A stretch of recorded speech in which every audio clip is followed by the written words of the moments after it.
recording, and then I will run the crawl. Make sure. Want to. What? Okay, that's. Alright, here we go.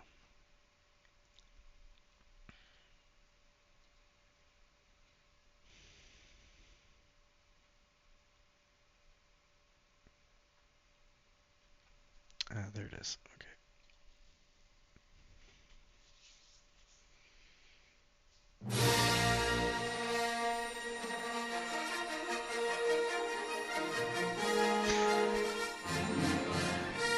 Star Wars Episode 11.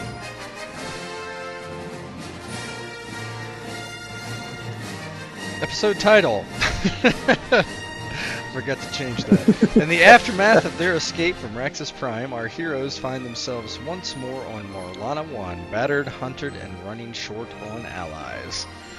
Their bargain with the Iron Lady has grown perilous. The death of Samir Holt and the chaos in Hannah City and their desperate flight from Chandrila have left a trail of questions, enemies, and unpaid debts in their wake.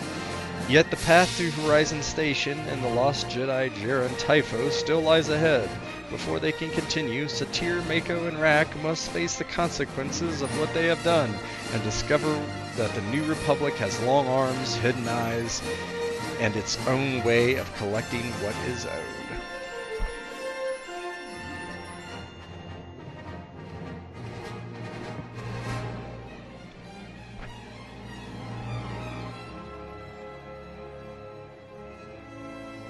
And it should start panning down any second.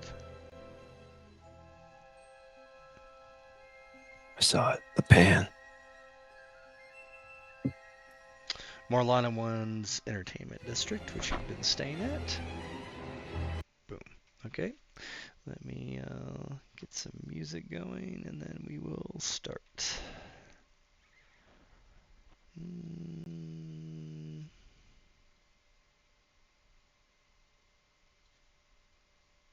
Can't play the playlist? Why not? All right. I'm going to switch the scene here.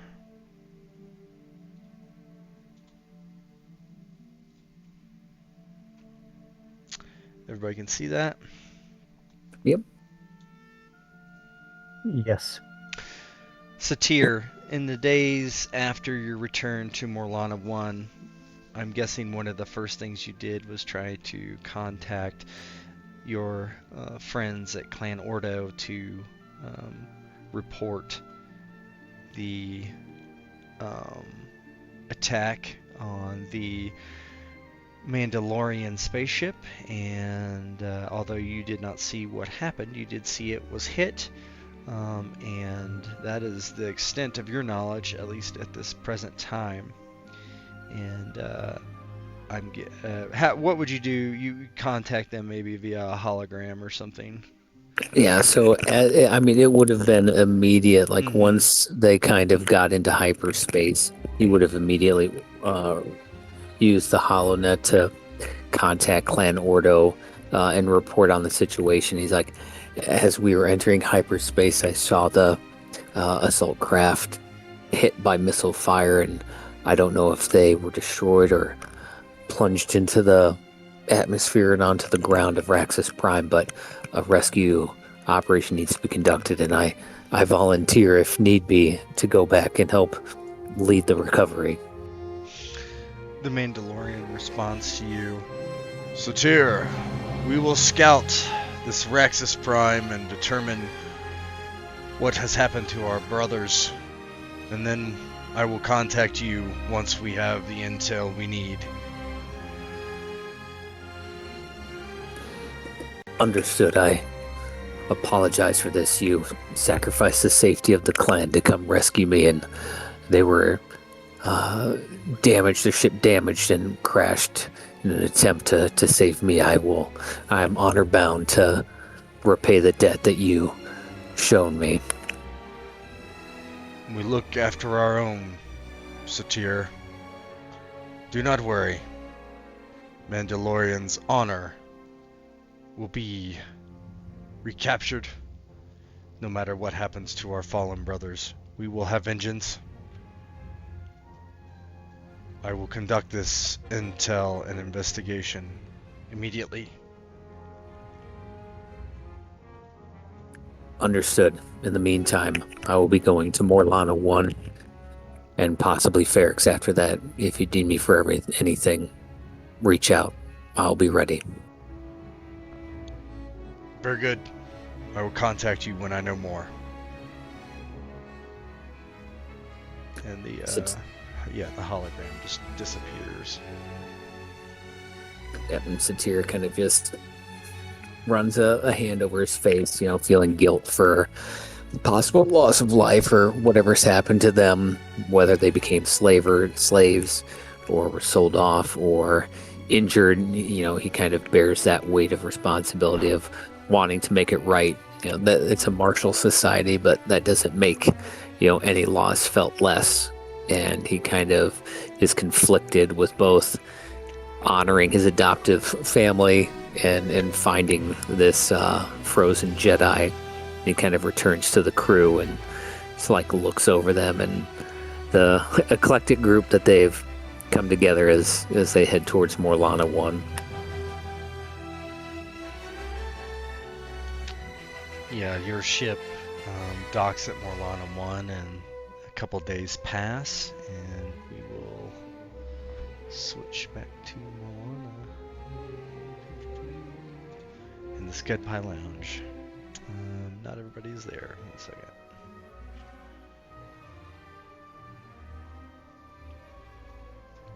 1 second. Rak, since you've been back, you get a communication from Gargar, who is one of your contacts here on Morlana One, and the person that has put you into contact with the Iron Lady. And as we consider that, as Doc is said, we should roll our dice or force pool. So I'll let you guys do that. Nice. Like to see it. Oh! Nice. Oh! Keep coming. Keep it coming. Go! Keep it coming. Oh, keep can it you coming. switch me over to Satir? Yeah. Yeah, so I will do that for Doc as well. Oops, that's not how I want to do it too. I'm not sure it matters all that much, but It doesn't, just for future. Yeah.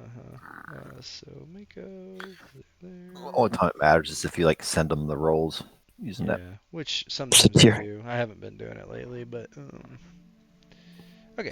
The tier So, would have rolled too light. I have. I don't Exactly. know why it didn't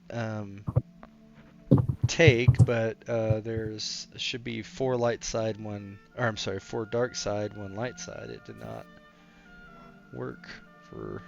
Oh, that's not what I do. Come on. 4 and 1. There we go. All right. So Gargar has contacted you, Rak, and he says he has an important message for you. This did not. There we go. Sorry.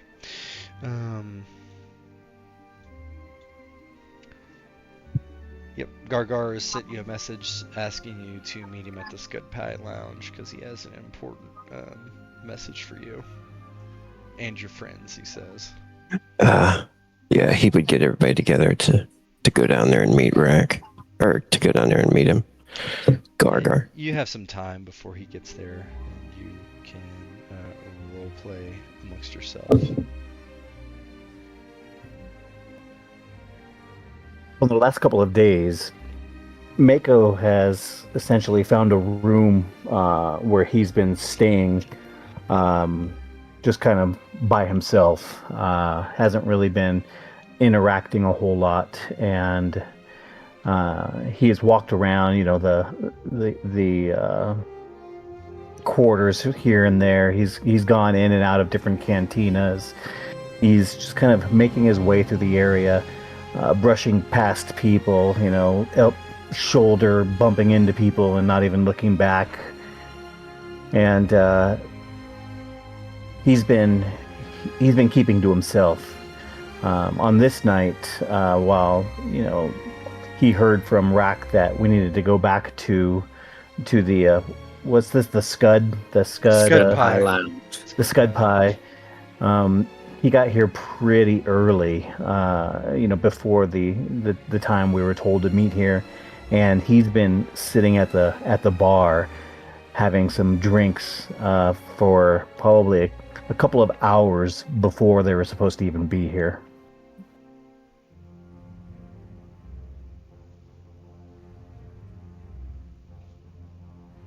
Yeah, you get there early. The bar is far less busy than is displayed in the image, as it's kind of earlier in the day, but... Yeah, Mako just elbows on the bar, leans forward. You have any Coruscant Red?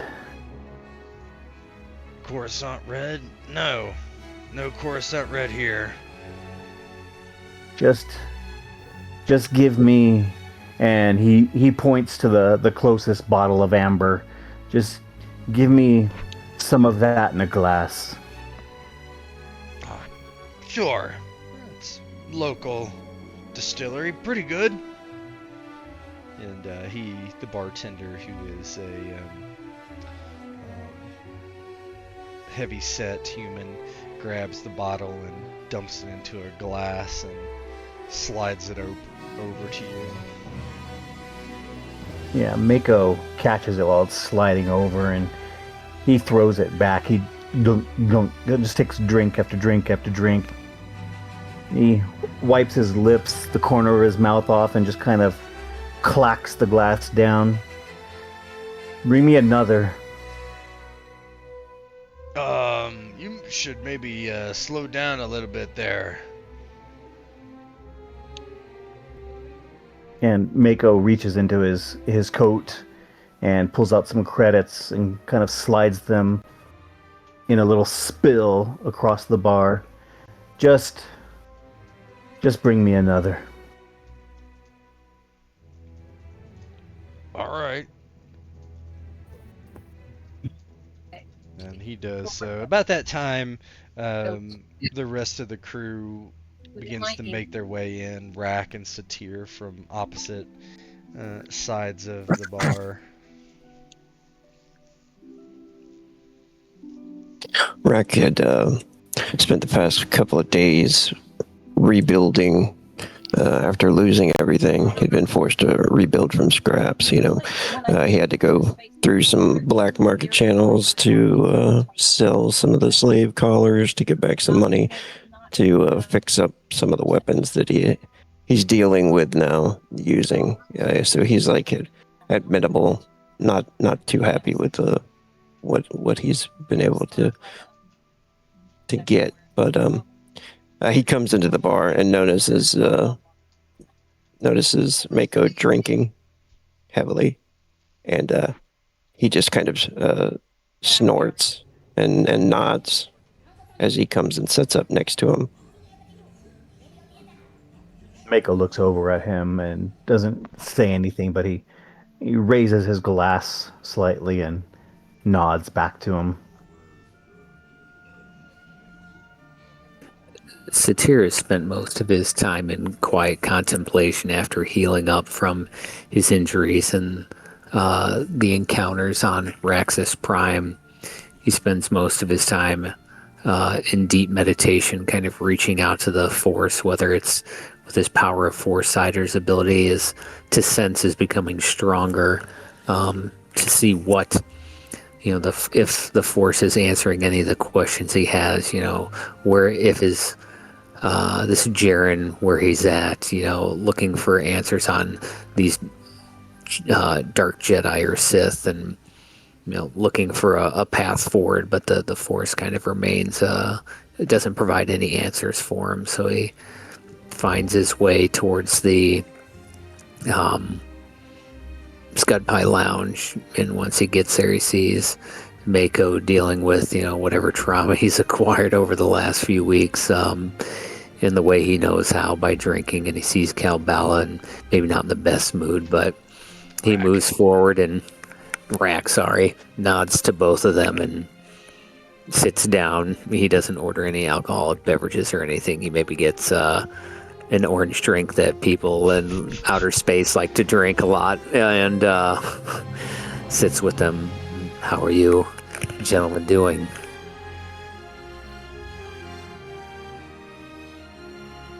Mako just looks over at him when he sits down. Again, doesn't say anything, but raises his glass. And when he asks, how are you doing? Mako just lets out a little bit of a... I'm not sure if that's a joke or if you're being sincere. How are we doing? How am I doing? Well, I'm wanted everywhere, and we're back where we started. So yeah, I'm doing great. Satir, I'm doing great. You haven't been captured by the Hutts or a bounty hunter. You survived our extraction mission on Chandrilla. You survived being a slave by a psychotic Jawa. And we're back here. Maybe a little roughed up, but no worse for wear. And, I would say we technically achieved our mission. If you remember, the Iron Lady said dead or alive. Preferred alive, but dead was acceptable. Dead was it looks over at Rak this time. Dead was acceptable. Was dead acceptable for the security officer? Rak, was that acceptable? I saw them. I saw their body next to our ship. Yes. The only person they could have come across was you. He was in the way. In the way.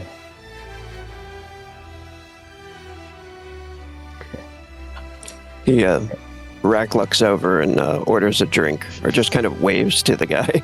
And then he says, and we're doing fine. We are still alive.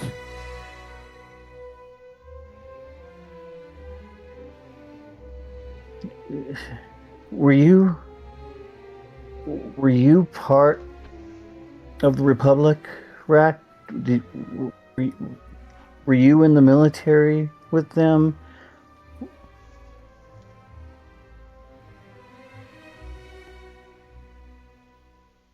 No, I wasn't.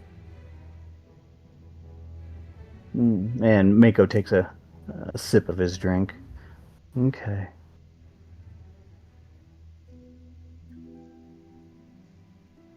You, don't believe he wouldn't have shot you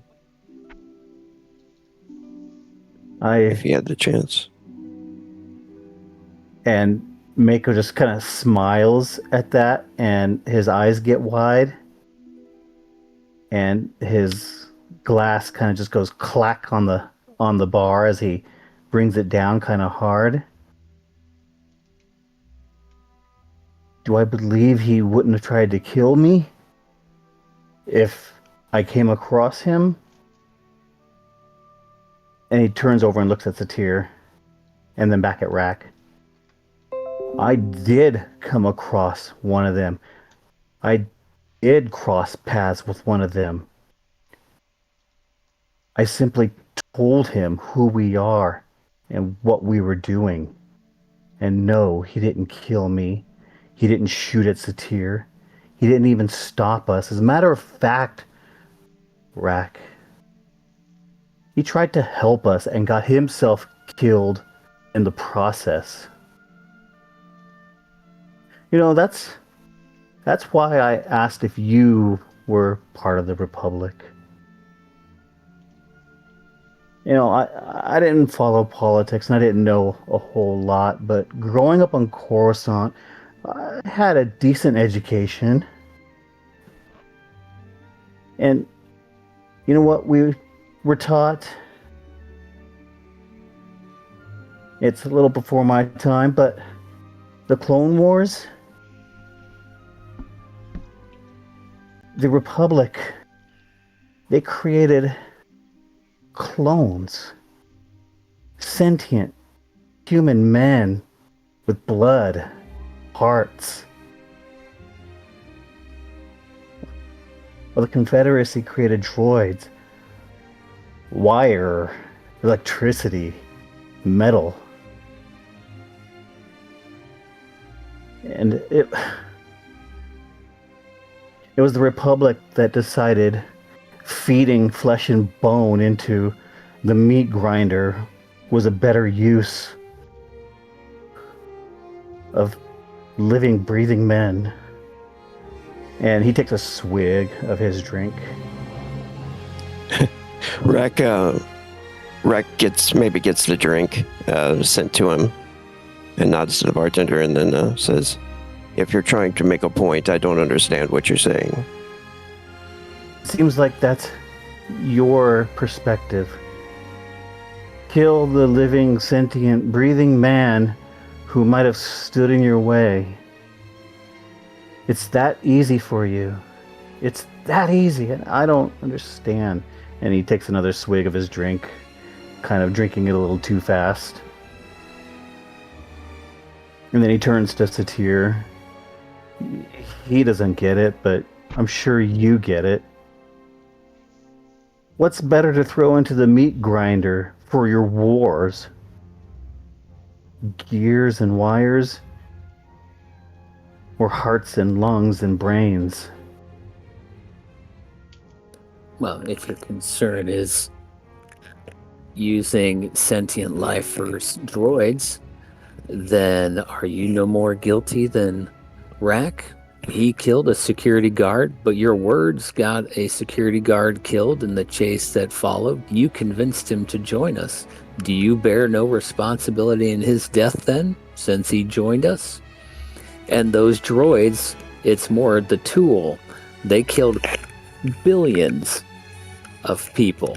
Do you think sentients did not fight alongside of the droids during the Clone Wars?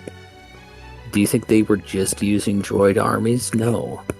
They used sentient life just like the Republic did. There were many great atrocities committed during that war, the majority by the Confederacy. Just because they used droids to fight their battles didn't mean that they were free of any sort of guilt or wrongdoing. I'm not saying the clones were right to use, but that doesn't mean that the intent was any less noble. Mako looks at you and you say all that and half rolls his eyes and takes a swig of his drink. Spoken like a true child soldier. I heard about you guys too. All kidnapped children, taught to fight wars. No, we were taught to be justice, to bring justice to the galaxy and maintain peace. The war was thrust upon us and we did our best to end it. That just shows that education that you're so swinging about as if you learned something. No, you didn't learn an education. You learned propaganda. You yourself said Alderaan was destroyed in an accident. Too blind to realize that the Empire destroyed it. So I think, yes, you had a very comfortable life in Coruscant. And it's blinded to you to the wider galaxy and the horrors that were committed by the Empire. Miko just kind of nods to that and, basically insinuating that sure, and not looking for any more argument. He goes back to staring in his drink and taking a sip again. We have a meeting soon. You may want to stop drinking so much so you can talk right.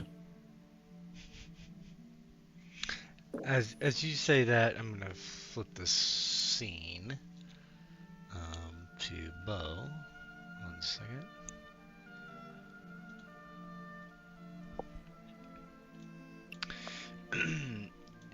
On a ship that is bound for the Morlana system, 2 men sit in the cockpit with the man with the blonde hair and the mustache flying.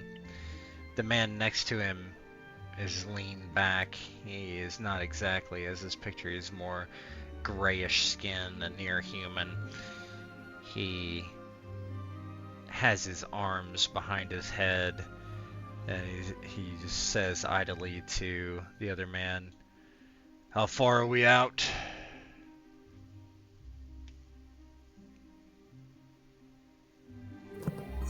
Kalin Nord kind of uses his right hand to smooth over his mustache before he leans back himself in his chair, and you can hear the creaking of his leather jacket as he does so, and his right hand kind of flies over a few controls and hits a red button. We're going to come out of hyperspace in less than 3 minutes, Glass. This is going to be a real live one. We'll see. I have a feeling that the FRC will capitulate to our demands. We can hope. Enemy. That's right. And we can hope that the promise of the New Republic holds some sway. I don't know about you, Glass, but I'm getting tired of all this fighting. There used to be a little cantina back on Coruscant. I used to kick it with the pals, you know, the Flyboys. I'll take you there someday. Maybe after the New Republic takes back Coruscant, you know. That would be great, huh? You and me sharing a glass of Coruscant Red? I've not thought of it. I can't see the end of this for me.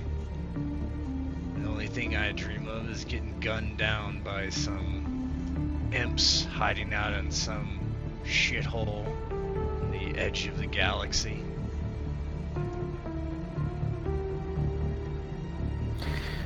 Everybody's got to go sometimes, Glass. I'm probably going to meet my end of getting vaped into space.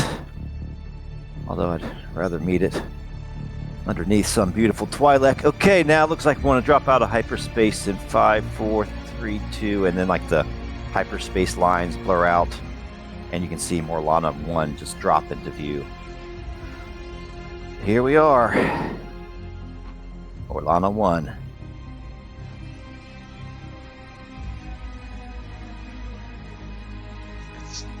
Do you see this? The hyperspace Yep. drop out? Mm-hmm.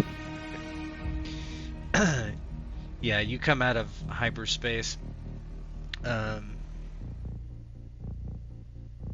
come out of hyperspace, and Glass looks down, and you see out the viewport this brownish planet ahead. Ferrix. Junk world, basically. All they do is salvage dumped off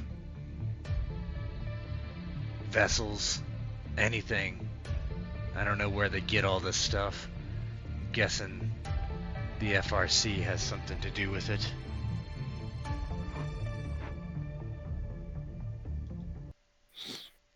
And the other man in the cockpit kind of noses the craft down towards the atmosphere, and it enters a kind of dirty brown clouds and eventually comes out over Ferrix, and they make their way towards one of the port authorities.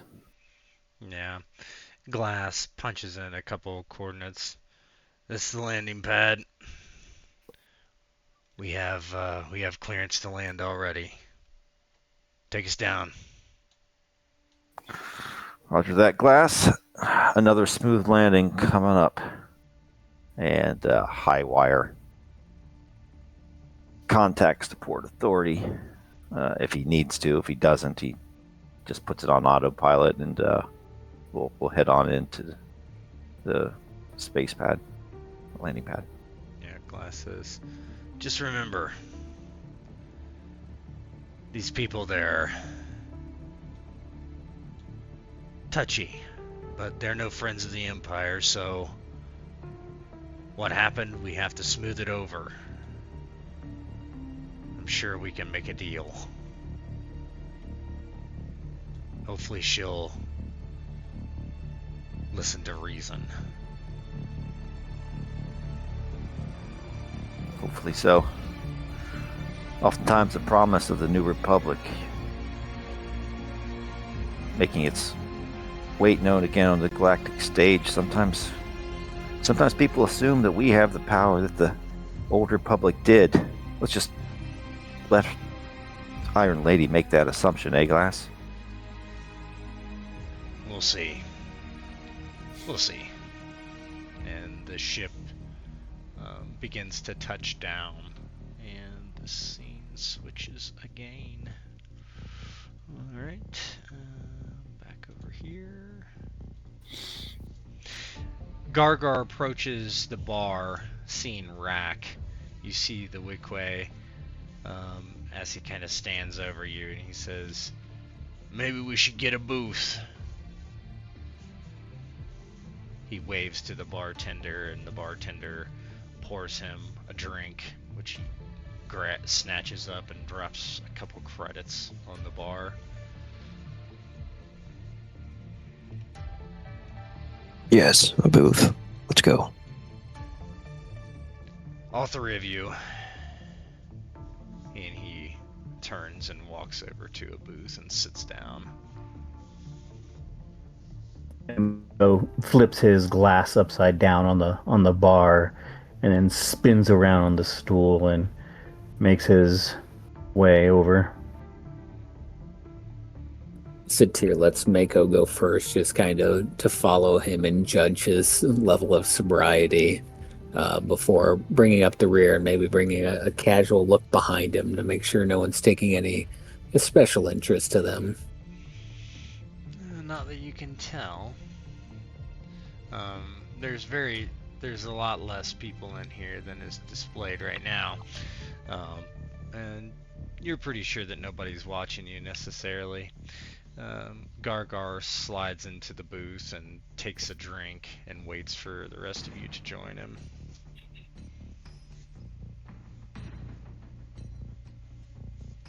Rak comes and sits down. Rak is normally just kind of wary of Gargar, even though they've dealt together sometimes. He's always wary of him. Pretty much thinking he's always kind of a little slimy or a little grimy or whatever, but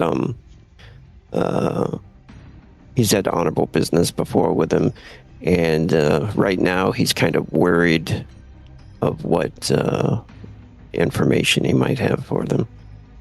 So he sits down and he uncharacteristically says, leans in across the table. What's the word, Gargar? Gargar watches Rak and the others sit down, takes another drink, says, got a message from our mutual friend from the FRC. She asked me to contact her if I noticed you were back on Morlana One, and here you are.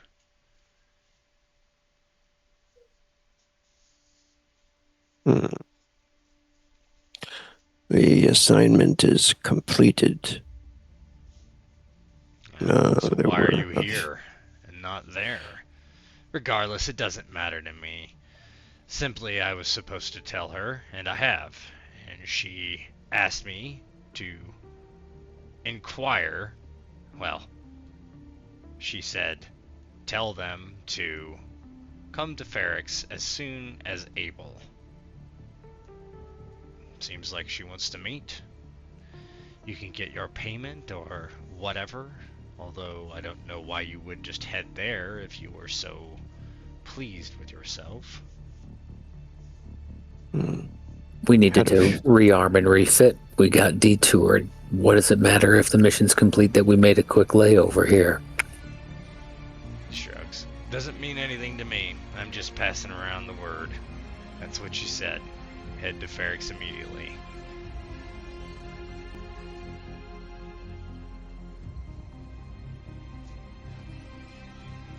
Rak kind of looks at Satir.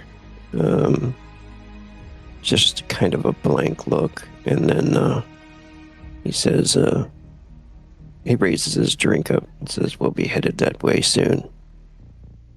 After our business is concluded. You can, kind of, Satir gives like a knowing nod and agrees with Rak and looks at Gargar. You can tell the Iron Lady will be en route to Ferrix soon enough. We're not avoiding her, quite the opposite. Fine. I'll let her know. Takes another And- drink and looks at Mako. Yeah, go ahead. Mako kind of just laughs just a little bit. He lets out like an uncontrollable and he reaches for his glass and remembers he left it up at the bar and raises up an empty hand to Gargar, as if toasting with an empty hand. That's right. We're not running or wanted by anyone. That's right. Gargar looks to Rak and he shakes his head and starts kind of scooching out of the booth, and he says, "You need to keep your friend's mouth shut. He's a little lippy. I don't care, mind you. This is just business. Your business is your own."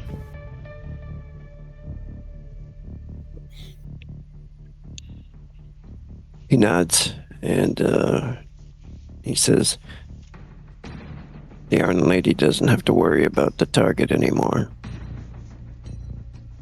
He shrugs. "Not my business, Rak."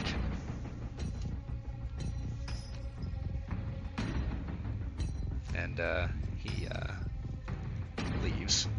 You get the sense that he doesn't really want to know. The less he knows, the less he's implicated Yeah. in whatever's going on. True professional. After Gargar leaves, he kind of looks over to Rak. Any business I had on here is long concluded for the time being. Are you ready to go? Oh, out of character. Rak would already know. Did you already concluded the Mandalorian business? Yeah, I'm sure he mentioned he's like, it's something that, it's on his radar, but it's nothing that it needs immediate response from us. So we're good to go to visit her in the FRC. Yeah. Yeah, he finishes his drink and says, yes, we should be on our way. Make sure we're not followed. Mako uses his two index fingers and drums them on the table just a little bit and says, "All right, let's go." And he slides out from the booth.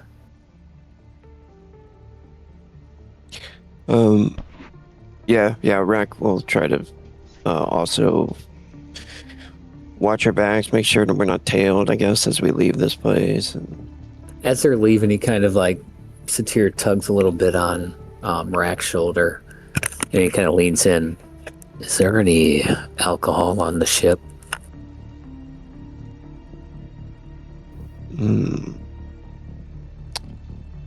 I don't think there would be. If there is. I mean, if there was, you don't know where. I mean, you If just there have to is, hide it. The Ravenger is still on Ferrix, right? Yeah. Yeah, be sure there isn't any on there. If there was, Mako drank it already. That's what I was wondering. I was like, if there's any left, let's ensure that no one else has it.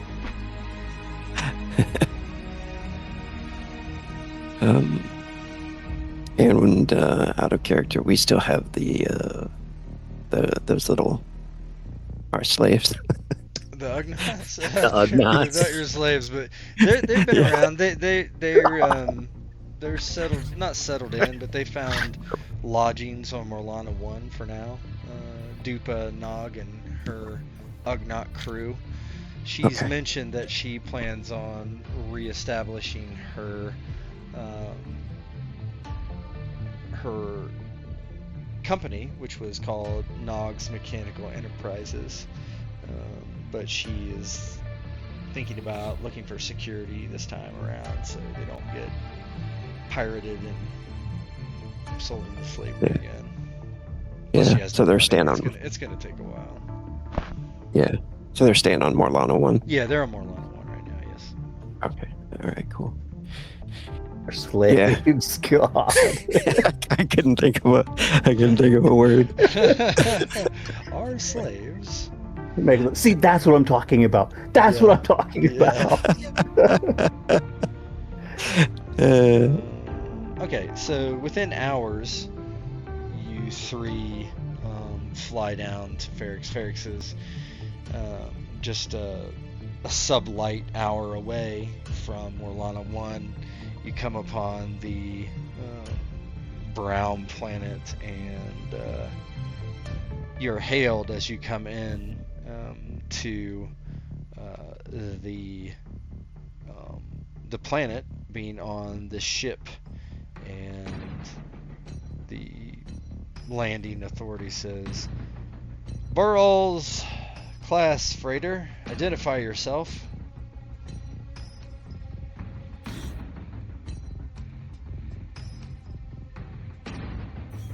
Satir, go ahead if Rak wants to take go it. ahead. For it. Go ahead. Yeah. Satir kind of goes up to the comm and what was the ship's name? Is it named anything? Do we even know? It's, well, I'm guessing you would look at the ident for it, and it's called the Broken Ledger. Broken Ledger. Okay, yeah. This is the Broken Ledger, and he kind of rattles off a ship ID number that he saw on its, registration, and goes, "We're returning to see the Iron Lady." There's a pause. It says, "This ident belongs to the Chain-Bound Compact. What information I have about your ship is that it is a part of a illegal slaving operation." There's like a Past tense. That ship has been liberated from such a heinous venture on Raxus. Please put down on landing pad 748A. You will be escorted by security. Of course, understandable. We will comply and land on the appropriate landing pad. Kind of nods to Rak to not try anything silly. He looks to Mako. I guess we're going to have to see about changing the transponder on this thing, if we even get to keep it.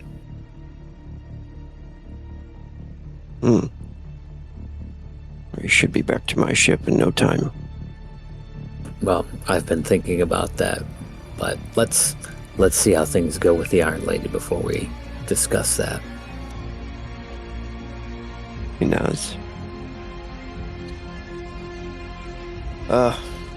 Is everybody taking everything? No, I ain't got much to go with and leave with, but yeah. Yeah, I guess so. Yeah, Mako doesn't. He has a bag that he has, like slung over his shoulder that has everything he owns in it.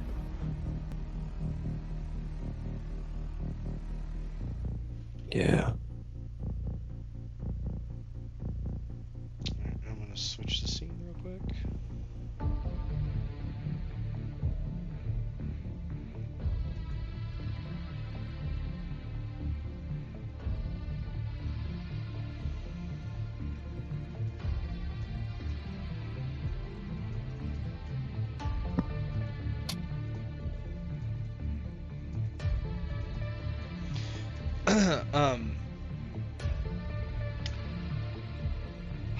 Highwire and Glass, you are taken in to meet Vera Sorn, also known as the Iron Lady, the CEO of the FRC, the Ferrix Reclamation Combine. She is a powerful woman. She's never been inclined to deal with the New Republic.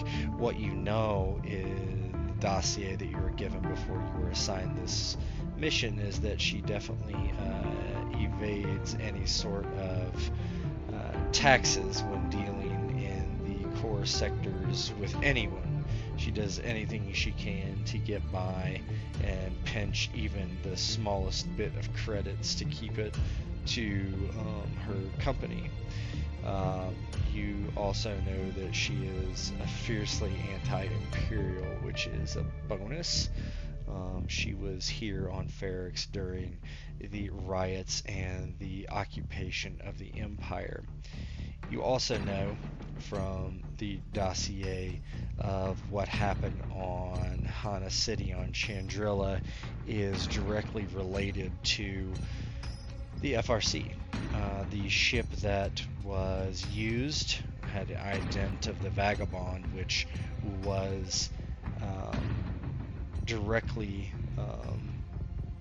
showed property of the FRC. There were some initial conversations from above-board intel of the New Republic to the FRC in which the FRC claimed the ship was stolen. However, after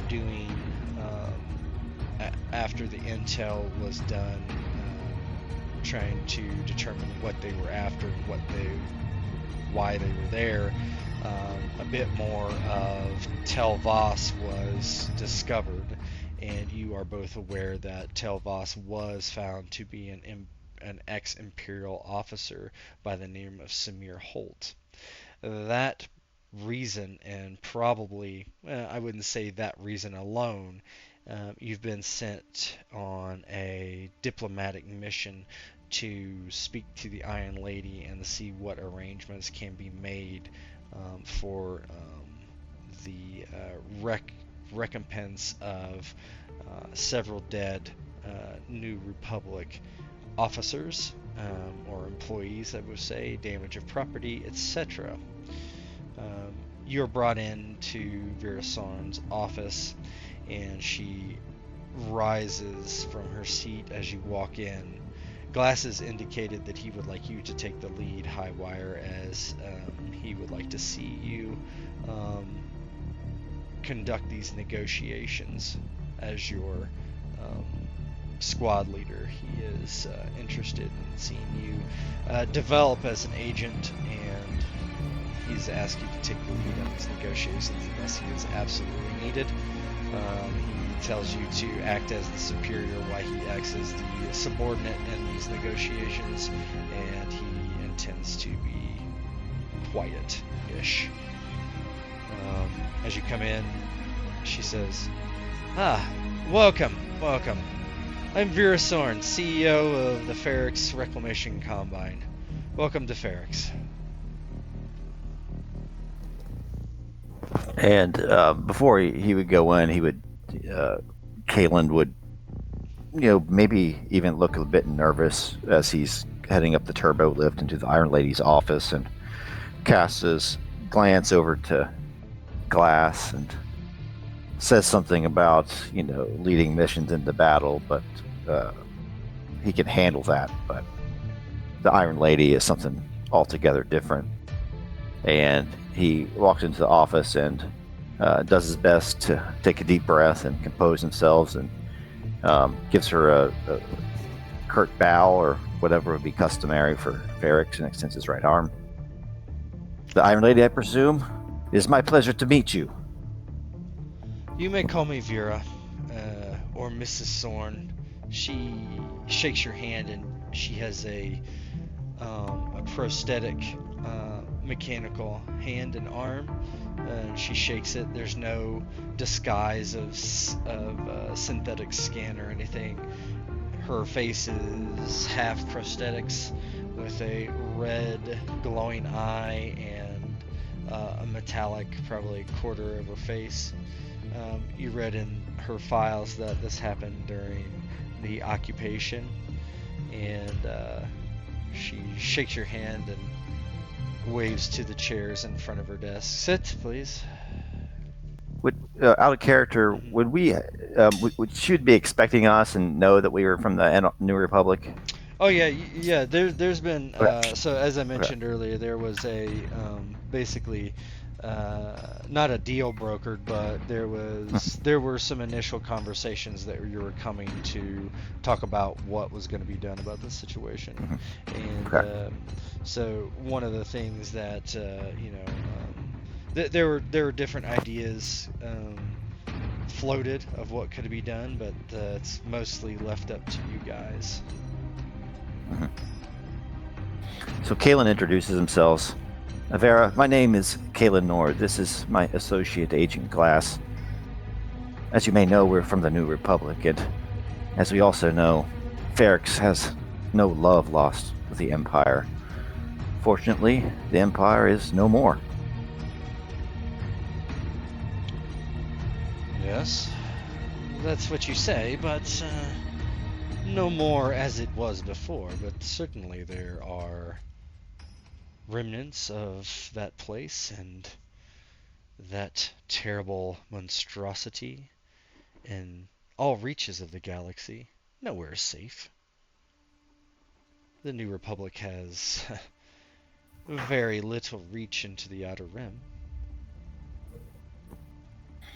Kalin looks to his right out of the window where he sees some of the industrial goings on of the Rust planet, and then turns back to Vera, and he nods in agreement. You're perceptive. I'm not here to tell you that the Republic's reach or its grip is anything near what the Empire's once was. But I can tell you that we're more fair, that the aim of the New Republic is to help our agent planetary systems thrive, to provide protection, or at least protection we're able to give. And Vera, that can only happen if systems like Ferrix band together. Now I understand that this recent business with Tel Voss, aka, and he pulls up a data pad. What was his name? Samir Holt? Samir Holt. Mm-hmm. And he was a fugitive, right? He's a fugitive from Ferrix, but it was unknown that he was masquerading as Tel Voss, who was working for the New Republic. So if roles are required, let me know. But the tact I'd like to take with her is to kind of try to identify with her as somebody who's been on the front lines of the war, and lead into the fact that she's been disfigured by the Empire, and basically tell her that from his standpoint, he doesn't give two flying fucks what happened to Samir Holt. He was an imp and he's dead, and that's what he deserved. And as far as he's concerned, Ferrix's problem is solved. But between you and me, Vera, we're soldiers. People at the top aren't. In order to get things done on the galactic stage, we need to work together. And what did you have in mind? Is there something the New Republic could help you out with? Tit for tat. Show you that we're capable. After that, we'll structure a deal going forward. Listen, there aren't many planetary systems. You want me to tell you what I need from you? She's a little confused by that.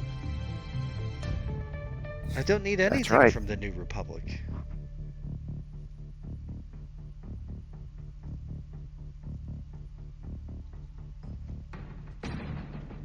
I thought you needed our assistance with this. That's why we're called there. Okay. No.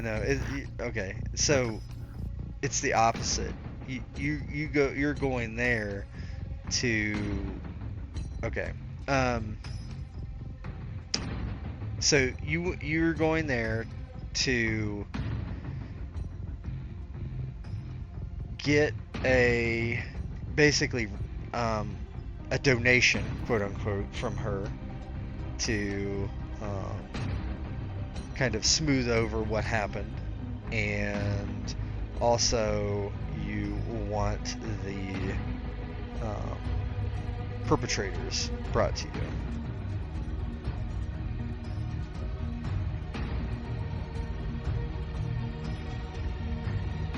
Okay. Oh, jeez. I don't know how to even approach this.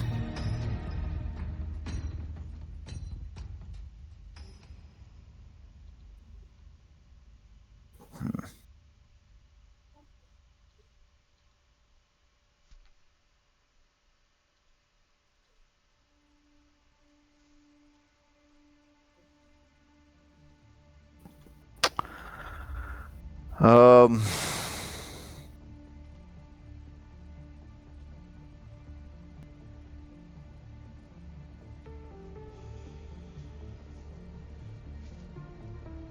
I guess he would just lay that all out to her.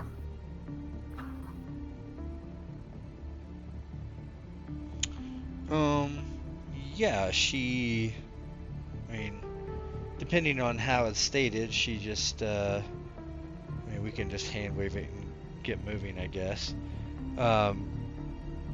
She nods and she says, very well.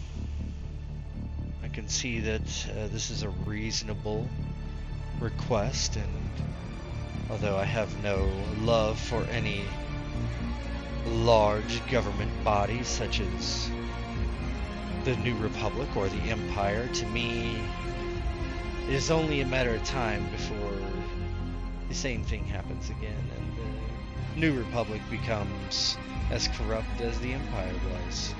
Maybe not in my lifetime, maybe not in 10 lifetimes, but it will happen. It is inevitable. But I do not need the trouble right now. And as you say, yes, Samir Holt is gone, as far as I know. And from my spies, I've heard that perhaps he has been slain, but that is not clear. I will ask those that I contracted to do this work to come to Ferrix, and you can speak to them directly, or do whatever it is you wish to do.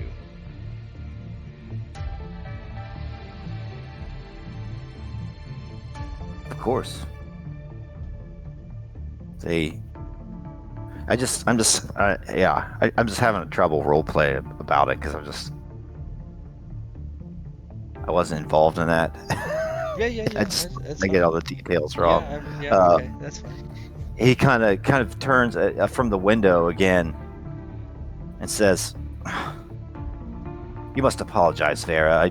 I'm not a politician. I'm not an administrator. I'm a bloody pilot.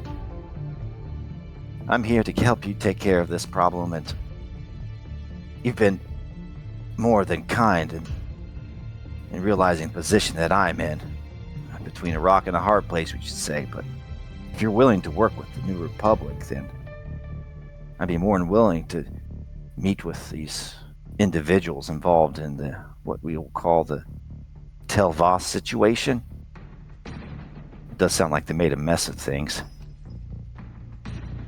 Well, I would not expect them to go in guns blazing in the middle of Hana City, that is for sure. She shrugs and says, you may wait in the antechamber. I will see that they are come here as soon as possible. If it takes so long, I will quarter you and wait. Absolutely, my lady. And as he walks out, he kind of pulls glass to the side. That went about as smooth as a sand crawler over walking ground. I don't know what I'm thinking. Who's our superior that put me in charge? Oh, the Glass. Glass told you. The Glass. You're the talker, Glass. I'm the flyboy. Listen, Highwire. This job requires more than our initial skills as a pilot, a warrior, a rogue, it doesn't matter. We're agents of Blackstar. We have a duty, and we don't know what that duty is going to be on a day-to-day basis. We must be multi-skilled. We must be multifaceted. We cannot simply be a pilot. We cannot simply be a warrior. We cannot simply be a negotiator. We must be all, or we will fail.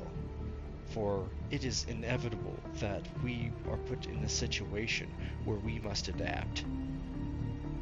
Think on this. I think I know what you're saying, Glass. They send us in to do the things when nobody else is able to do them or willing. Alright. Well, let's hope the Ferrix sees reason here. There's not many people that turn down a flight of X-Wings when they come to their salvation. But I know Ferrix values its independence. They likely think that the New Republic's going to swoop in here like the Empire. Start trying to tell her what to do, and even if we wanted to, we couldn't do that, Glass. Vera's no fool. She knows that we're not as strong as we once were. I wouldn't put her words out of your mind. She's probably right. The Republic became the Empire, and it could again. Maybe in 10,000 years, who knows? But she's not wrong. Come, let's wait for these miscreants to get here. Maybe I'll do the talking.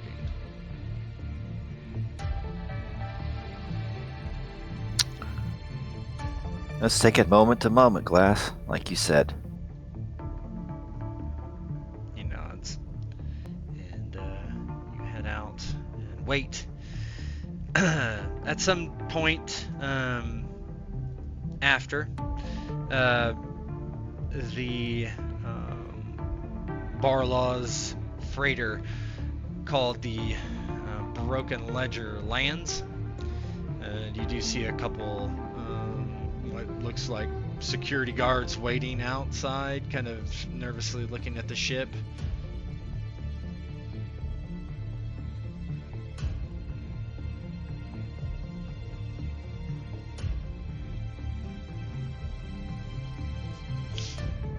That's to Rak, Satir, and Makko. Yeah, and as we're coming in and landing, getting closer to the landing pad there, and steam and air is all getting kind of blown off the pad as we get closer and closer, Makko is looking out one of the ports, and he sees, you know, all the men and workers and different people kind of shuffling about doing their thing. Some of them kind of hunched over or turning their backs towards the incoming pressure of steam and air as we start coming down. And Makko is specifically looking for anyone who looks like security or Republic forces that might be, you know, wanting to take them in. He's keeping an eye out for anyone who looks like authority as they're landing. I mean, you definitely see that there's some security outside, but you're not.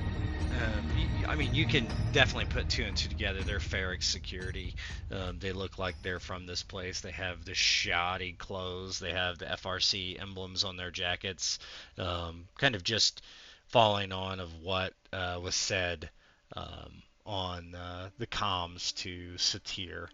And they're just waiting for you to disembark so they can probably check out who you are and then take you to the Iron Lady.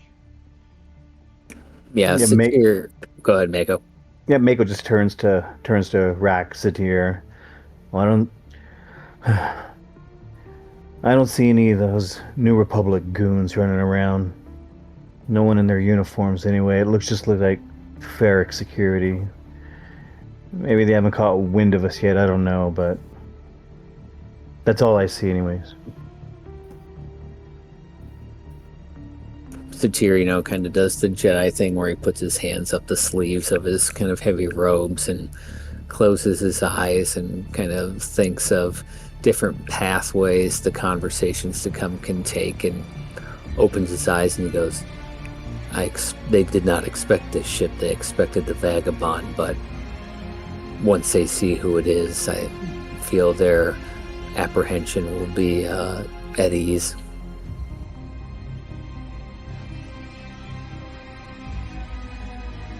Rak comes out of the vessel with his shoulder bag. Basically, the gun, the rifle is in 3 pieces in his shoulder bag, and just slung over his shoulder. He looks around, looking for any New Republic, and he says, "Well, hopefully, get this done. Get out of here."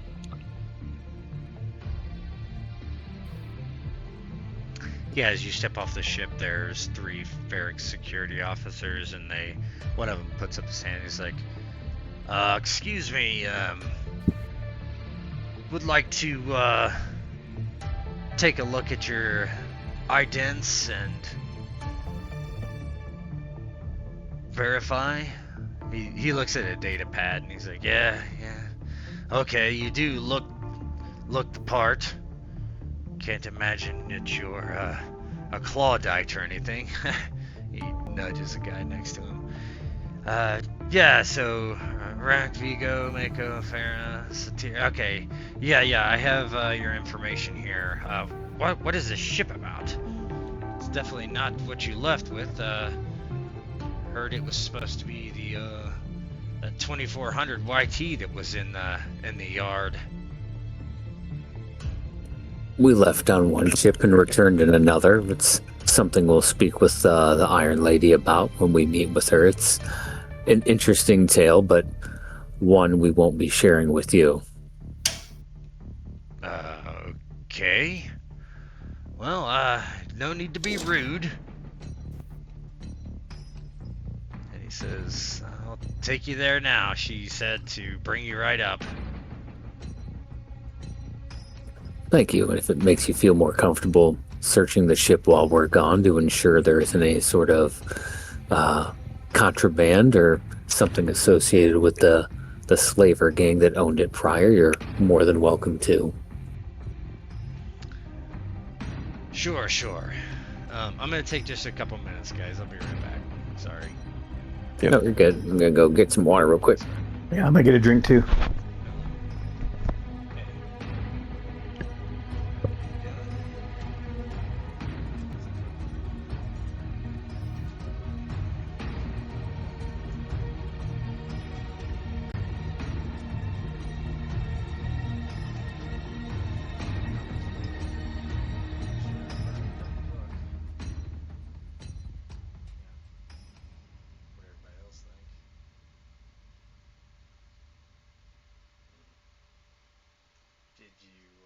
Talk to Miriam about their tickets.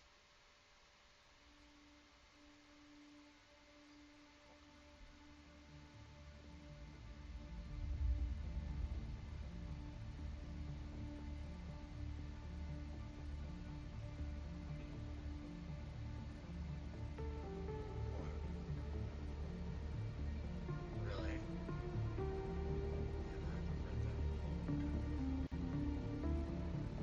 It was like one of the tickets.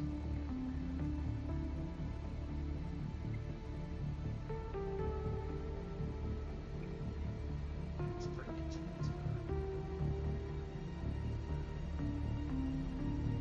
Alright, well, I'm running a game right now, so I will talk to you again. Okay?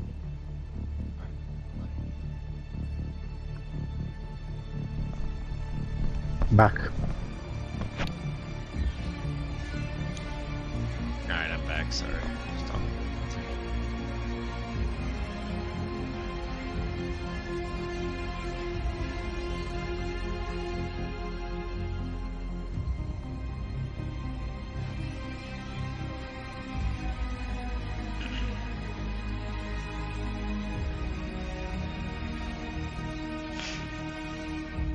Like WP and Bo are both gone right now. Yeah. That's fine. I'm gonna swing you guys up. So we're here.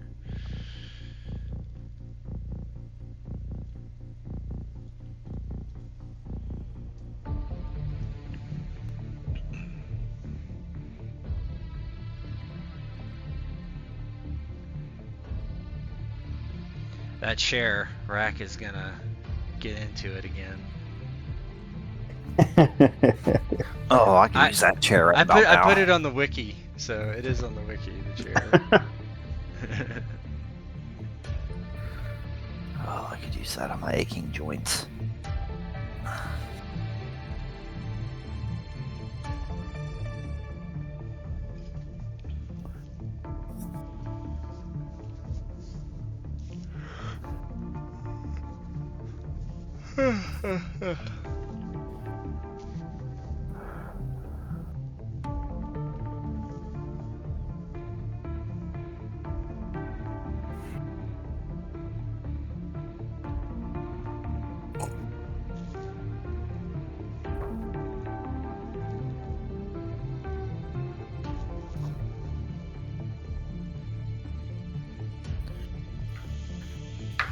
Let's see if Mexico's still winning. He crushed him.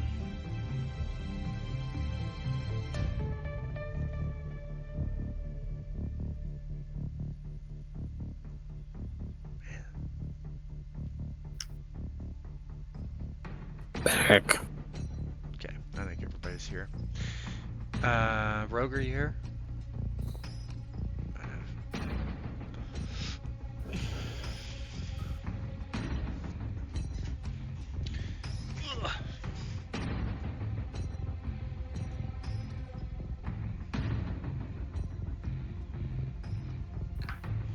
Maybe I'll change music, although I do like this one.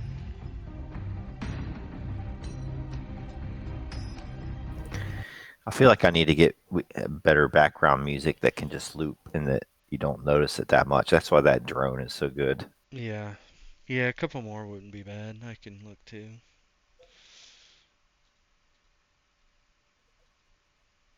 The movie music's cool, but like it'll have like a big swell of volume It's and too stuff. recognizable almost. Right, you know? right, yeah. Need to make some AI music. Yeah. That kind of sounds like it, but it's more subdued. Uh And huh. stuff. Say use this, Star Wars type themes without all the swells and the this just for kind of background. A lot of times Yeah. I'll use the like video game music. Like I use what's the one Jedi Survivor, Jedi Order. Out. Yeah, all those. I got to plug in this laptop. Hang on.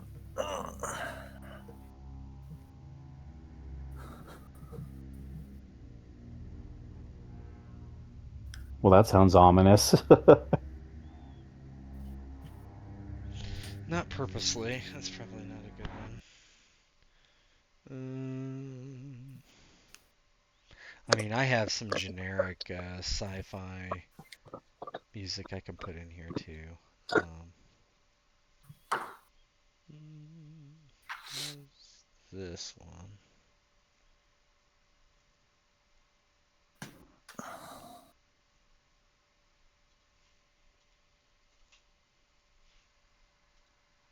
Okay, Rogue's back. All right. You're taken up to her office, and you walk in and you do see her sitting behind the desk. You see two other individuals that you do not recognize. They're just wearing normal clothing. There's no identifiers on who they are. One of them's a human, one of them's a near human with kind of silvery skin. No. I'm going back to drone. And she waves, without getting out, she just waves you over. Welcome back, she says. I don't see Samir Holt with you.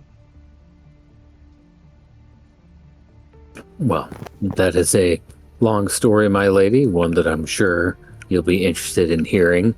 And he kind of looks over to the two gentlemen sitting with her and kind of gives them a brief appraisal before turning back to her, waiting to see, her response. would say a summary would be welcome. I did see, like everyone else, your all points bulletin released by the New Republic. Seems like you wanted to go in guns blazing. Not subtle at all. And before I continue, are you sure you'd like to discuss this topic with these two gentlemen who I'm not aware who they are? Oh yes, they're associates of mine. Worry not. You can speak freely in front of them. Are they wearing any identifying? No, absolutely not. No. Well, he has no reason to believe they're New Republic agents, and I won't try and do any sort of sense to see if she's bullshitting, because I don't think it's appropriate. So Satir will sit down, whether asked to or not, and, well, you asked us to retrieve Samir Holt, wanted criminal here on Ferrix for the crimes against the Ferrix people as a imperial governor. You wanted him dead or alive. You preferred alive, but dead was acceptable. We went in to speak with him. Our deception was discovered. He triggered defenses. A fight ensued. He killed a security guard in the pursuit along the water channels. We retrieved him. We escaped. Unfortunately, our ship was badly damaged in the escape. We landed on Raxus, where Samir met a very unfortunate end. A type of end that would satisfy a great many people here on Ferrix, and the type of end that no amount of prosthetics would save him from. We had a slight detour with some slavers, but we managed to commandeer their ship, and here we are. She leans back. Dead or alive? I did not say dead or alive. I said alive so he could be put on trial. If you want to change it out of character, if you want to change it, that's fine, but I actually did go back and she said dead or alive, preferred alive. But if you want to change it, I'm fine with that. Let's just say that that's what she's saying now, regardless. You know, okay, that's fine. We show, yeah, right. We show a goodwill gesture by returning a ship to you of yours that was attacked by pirates. You ask us to go to the capital of the New Republic and retrieve someone that you wanted, and now you're changing the terms of the deal? This was no favor. Yes, you did return the ship and the credits on it, which I am appreciative of. However, I gave you a ship, and I offered you the Star Path unit that you were so interested in, and I would give that to you. But you have brought a lot of complications my way with your clumsy actions on Chandrilla. Satir does his utmost to not turn and look at Mako when saying this, but he goes, mistakes were made, but a deal is a deal. 15,000 credits, a nav computer for the death, the capture, or the death of Samir Holt, which we did. Were there unfortunate circumstances involved in that capture? Yes. Did I expect him to be burnt to a crisp on Raxus Prime? No. But he's dead, and we're here, and I bring another ship as a goodwill gesture for you. Yes. Rak looks over. Good. Rak looks over when he says that. And then he starts to realize Rak has been trying to hold back his complete disappointment in their failing. And because when he heard it too, he did hear that he was like really trying to get her alive, get Samir alive, or Telvas. And so he was kind of trusting Satir. And he said, many failings. I have lost everything, all of my gear.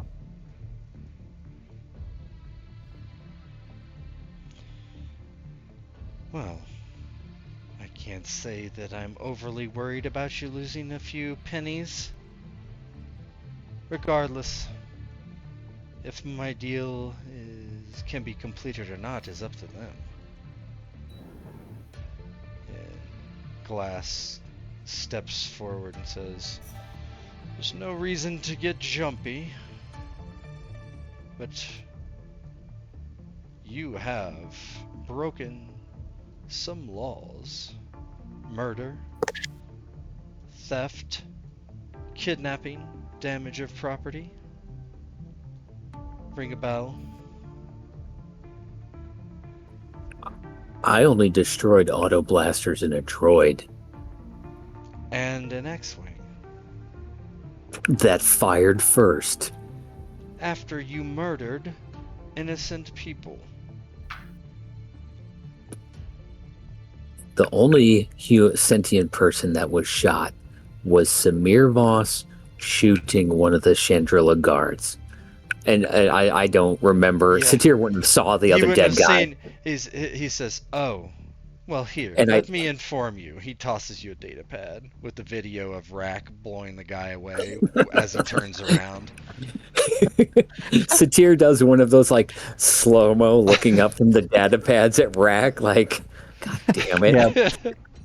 Mako would have immediately looked at the data pad too when it was, passed to Satir, and remember the conversation they had the night before at the bar where Rak said he confronted him because he tried stopping him or he would have killed him. Yeah, it's just he basically turns around, and as he turns around, he looks at him coming out of the ramp, and then he just shoots him dead. Yeah, he didn't know it was so He didn't wanted. even have a blaster drawn. Yeah, Mako sees that and he immediately, his head spins and he looks right at Rak. You lied to me. You lied last night. He was in the way. He did have something, a weapon on him, right? He was armed, but he wasn't. Yeah, you had the element of surprise. But yeah. Right, Satir is right. kind of, he's obviously annoyed, and it's hard to hide that, visual, that kind of face, like, you really didn't help us here. But he goes, why are you throwing accusations about us, about kidnapping, when we were simply taking a fugitive? I can't kidnap a fugitive when I've been hired to retrieve him for a planet. I can't help it that the New Republic intelligence was so incompetent that they didn't know an Imperial agent had a double life on the capital. How is that our fault? I don't disagree with you. But that's not my call. And quite simply, those factors are the reason why you aren't in stun cuffs right now. Instead, we're going to make a deal. Yeah, I was going to say, and Mako immediately recognizing an ask before it's asked, when he says that, it just turns to him.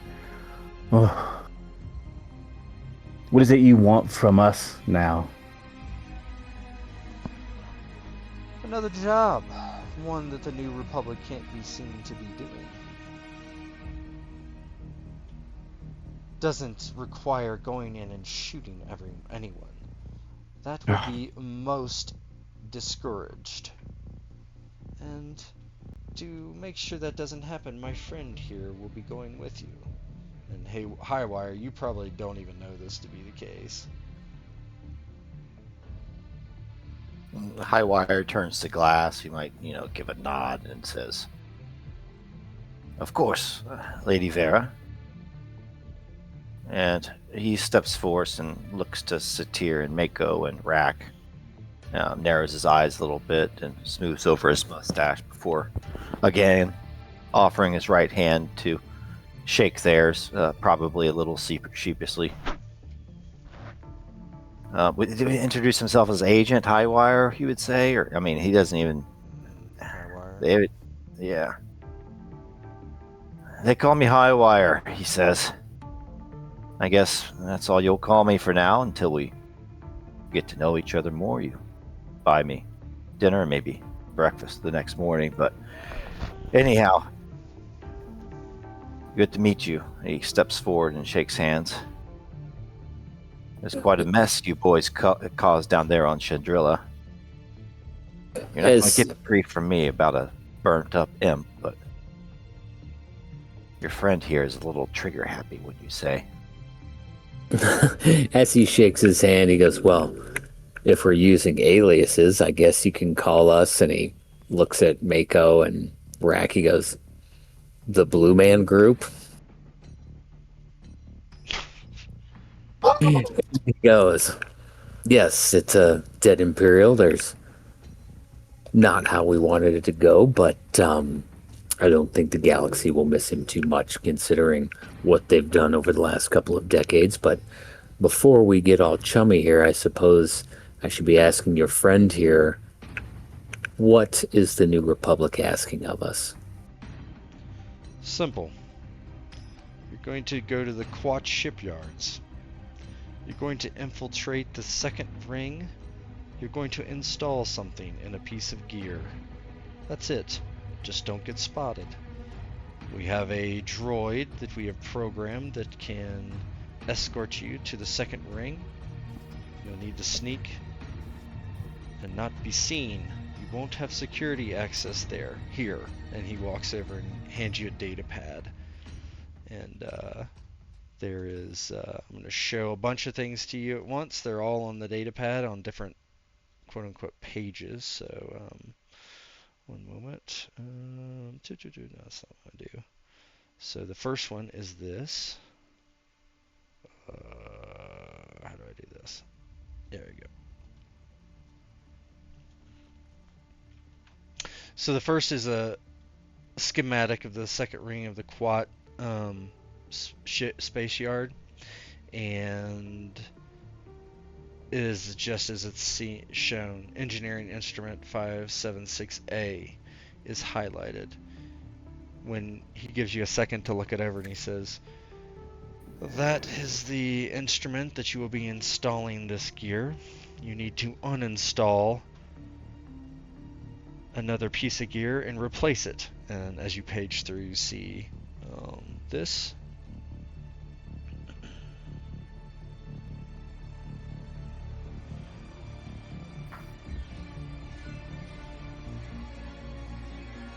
And it's basically uninstallation instructions, and then another one he shows you is... A legacy calibration interface module.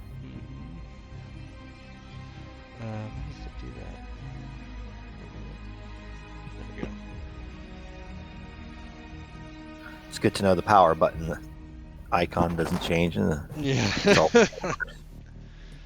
Is this supposed to monitor my safe driving? Yeah. He says, you can ask what it does, but I don't know. So there's no reason. All I know is you need to uninstall the one and install the other, just as the specifications state. There's a training manual in there exactly how to do it if none of you are mechanically inclined, or if you have someone that you trust to go with you that can do this easier, fine. If you get caught, we will disavow any knowledge of this. And what exactly is the time frame on this? Sooner rather than later. If you need to take a week or two, that's fine. Our droid will be ready. Or now, whichever. But my friend will be with you this entire time until you take care of this. And if something unfortunate would happen to him, just know that the next time we meet, it will not be so pleasant. And Mako looks over at them. He's been kind of standing there, shifting between looking up at the ceiling and looking down at the floor, not really wanting to make eye contact with anyone. And finally looks over at Glass. And what do we get out of this? Not being imprisoned and executed. Is I'll that enough? take it. Yeah, Mako just nods abruptly. Deal. Rak grumbles and says we should need stealth armor if we're going to do it real quiet like.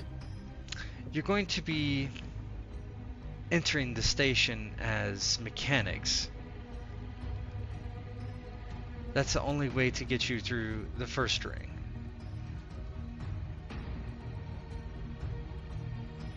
I don't have stealth armor for you. You're going to have to do this smartly, with your own skills. You had skill enough to come on to Chandrilla, cause a fuss, but still you did get away, which is impressive.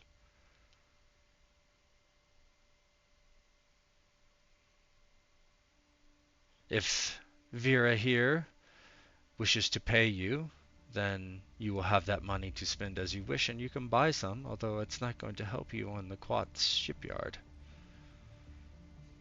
I'm not going to tell you how to do this. I'm just going to tell you that if you go in shooting people like you did before Rak Vigo, it is not going to do well for you. You will not escape the Kuat Shipyards as you did before. There are security there. There are droid security there. There are hundreds of workers, if not thousands. You need to blend in. You need to use your head, not your blaster finger. But my friend will help you. And when he Right. says that, that's when Mako looks over at Highwire and says, how is he going to help us? Is he just going to be your little spy, keeping an eye on us? Partly, Making yes. sure, and he looks over at Rak, making sure that we don't make any inappropriate kills? He's going to make sure the job is done. Because remember- you are quite, frankly, untrustworthy. And expendable. He kind of walks over towards the three of them. In fact, all of us are.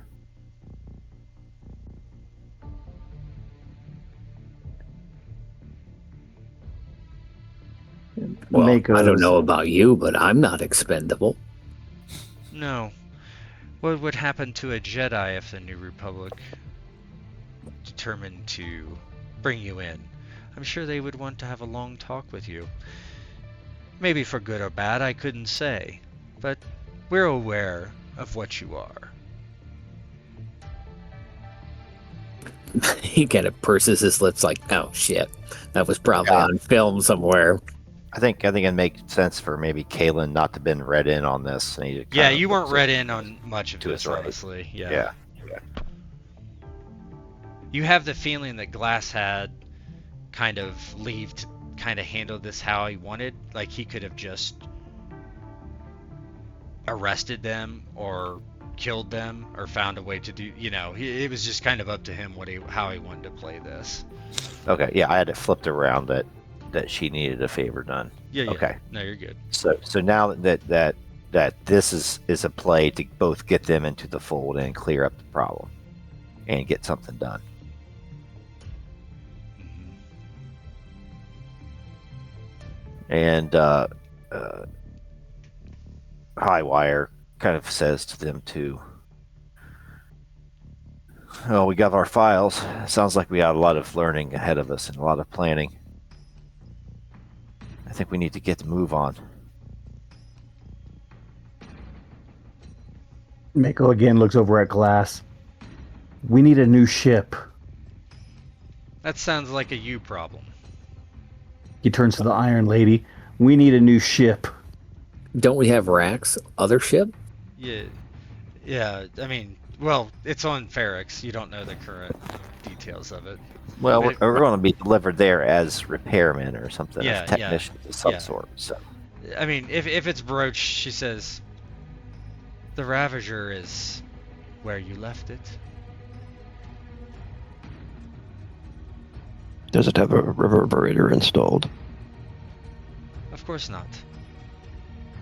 Like I said, I have 2 reverberators, and I would not give you one. He kind of grumbles again and shifts. I suppose it's a deal.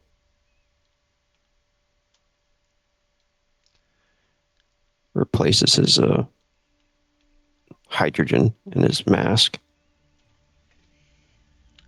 Glass Your says- ship? Yeah, go ahead. What ship do you have, and what part does it need?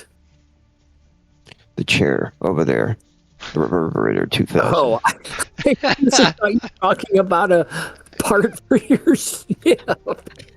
Nope, he wants the chair. I Totally just thought you were understood. talking about like some made up Star Wars Yeah. like part. Like, I need a hydro spanner for my reverberator. Yeah. Ah, okay. He goes, well, I am no fan of the Empire or the Imperial remnants, and I will help, but that doesn't mean I might have some of my own things to do beforehand. And that brings me to you. And he turns to the Iron Lady. Are we settling on the deal we made now that they clearly are here for us and not you? You've cost me quite a bit of money. I had to make a donation to the New Republic to make this go away. I'll still give you your Star Path unit.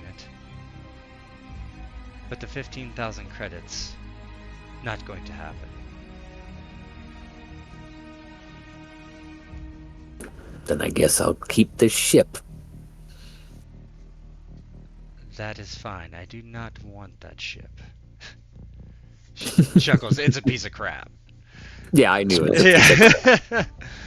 Smells like ungwats. Yeah. Glass says, remember, we're not in a hurry. Not yet. A few weeks, that's fine. Just get it done and get it done right. If you need time, that's fine. Just get it done right. Highwire will know how to get a hold of me when it's done. Remember, don't try anything stupid. Or that bounty that you have, Mako. That will be the least of your worries. And if you do this, we'll make any New Republic entanglements go away.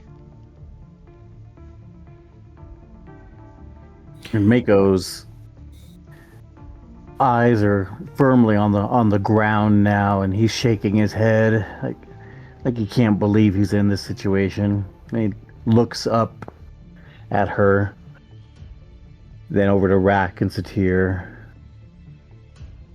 I guess I don't have much of a choice in this now, do I? You do not. And he nods his head kind of silently and slowly in understanding of her words. You do not have a choice. Takes a deep breath and just lets it out, and his shoulders drop, and he just has a defeated look on his face as he's standing there, not knowing what to do with himself.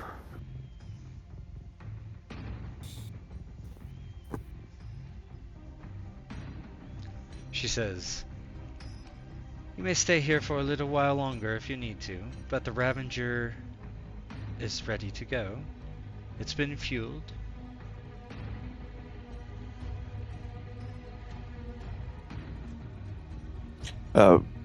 Rak nods and turns to leave. Glass calls after Highwire. May the force be with you, Highwire. As Rak's leaving, Satir's gonna continue standing and go, I'll take that nav computer.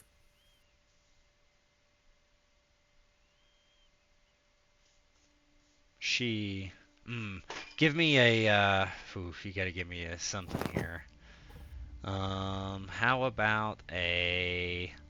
I'll let you do charm versus... Oh, she doesn't have stats, damn it. I would say... That's a shame. Probably at least a purple and 2 reds. I'm thinking more like... I mean, her name is the three Iron purples, Lady. 1 red.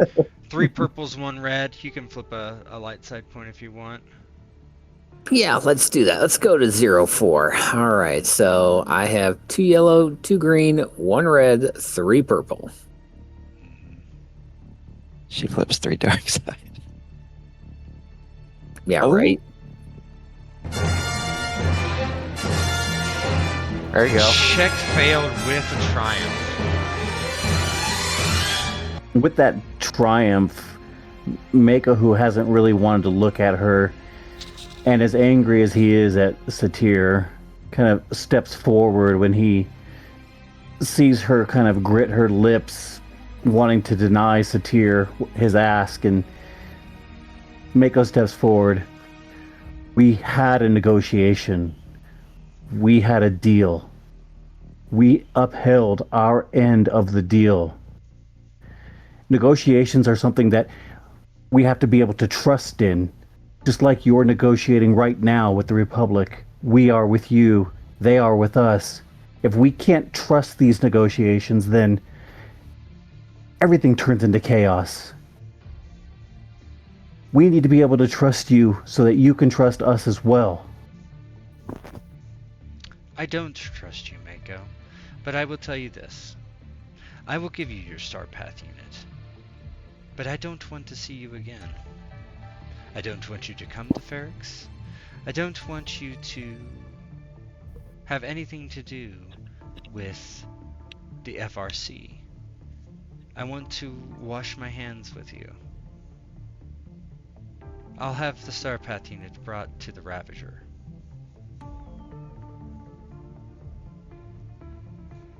And Mako nods at that. He glances over at Glass sitting in the corner. Then he turns to Satir, looks at him, but doesn't say anything, and even rolls his eyes just a little bit before he walks past Satir and out the door following Rak. Satir is kind of satisfied with that. You know, he was hoping there was some sort of long-term mutually beneficial arrangement with her, but seeing that that is not the case right now, he simply nods and he goes, not that it makes this any more palatable that you weren't able to see him brought to justice. He suffered horribly. And with that, he just kind of turns and walks out. You hear her as you're leaving. She says, well, someone should get a medal.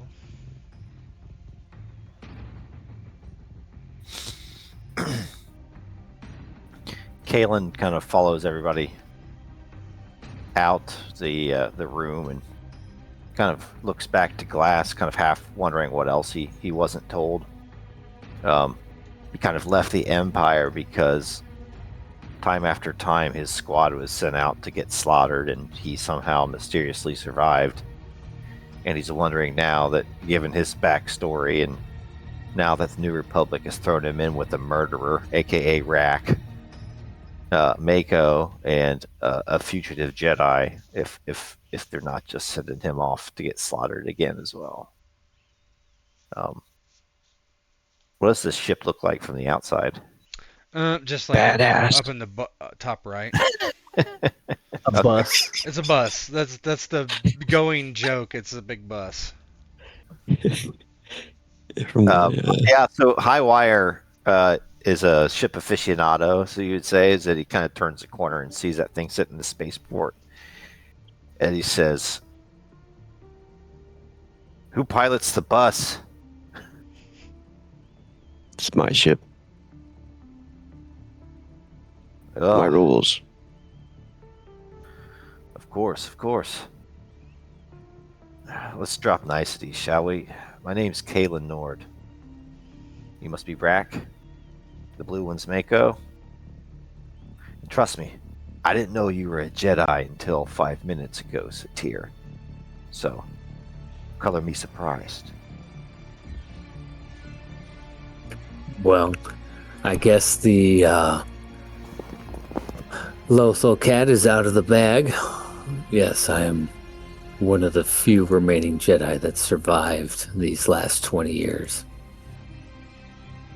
We also have another ship that is equally disappointing once you see it. Yeah, you can pay some money to have the broken ledger brought back to Morlana One. I'll just hand wave it, but you can get somebody else to fly it there if you want. Should we sell it? Yeah, we'll sell it on Morlana One. Yeah, we'll figure out how much that's going to be. It's not going to be amazing, but it'll probably be more than the 15,000 that she owes you. So We'll let Mako sell it. Here, 20 here's credits your apiece. skill set, Mako. Mako's pissed at you guys. He's not selling shit. Fine, fuck you, then I'll go sell it. I don't want any credits. Yeah, no. And Okay. yeah, I mean, we could do this out of character 2. I mean, out of Yeah. game 2. But Mako would, in the week or whatever we're taking before we send off on this mission, he would look into buyers and traders and different things to getting rid of the slave ship. Yeah. Yeah, I don't think we're going to get to the mission tonight because it would take too long. But so you don't have any, so you can do it at your leisure for the most part. But you can plan on how you want to do it. You can, if there's anything you want to role play for the rest of the night, we can do that. It's kind of up to you. Yeah, I think when they get in the ship,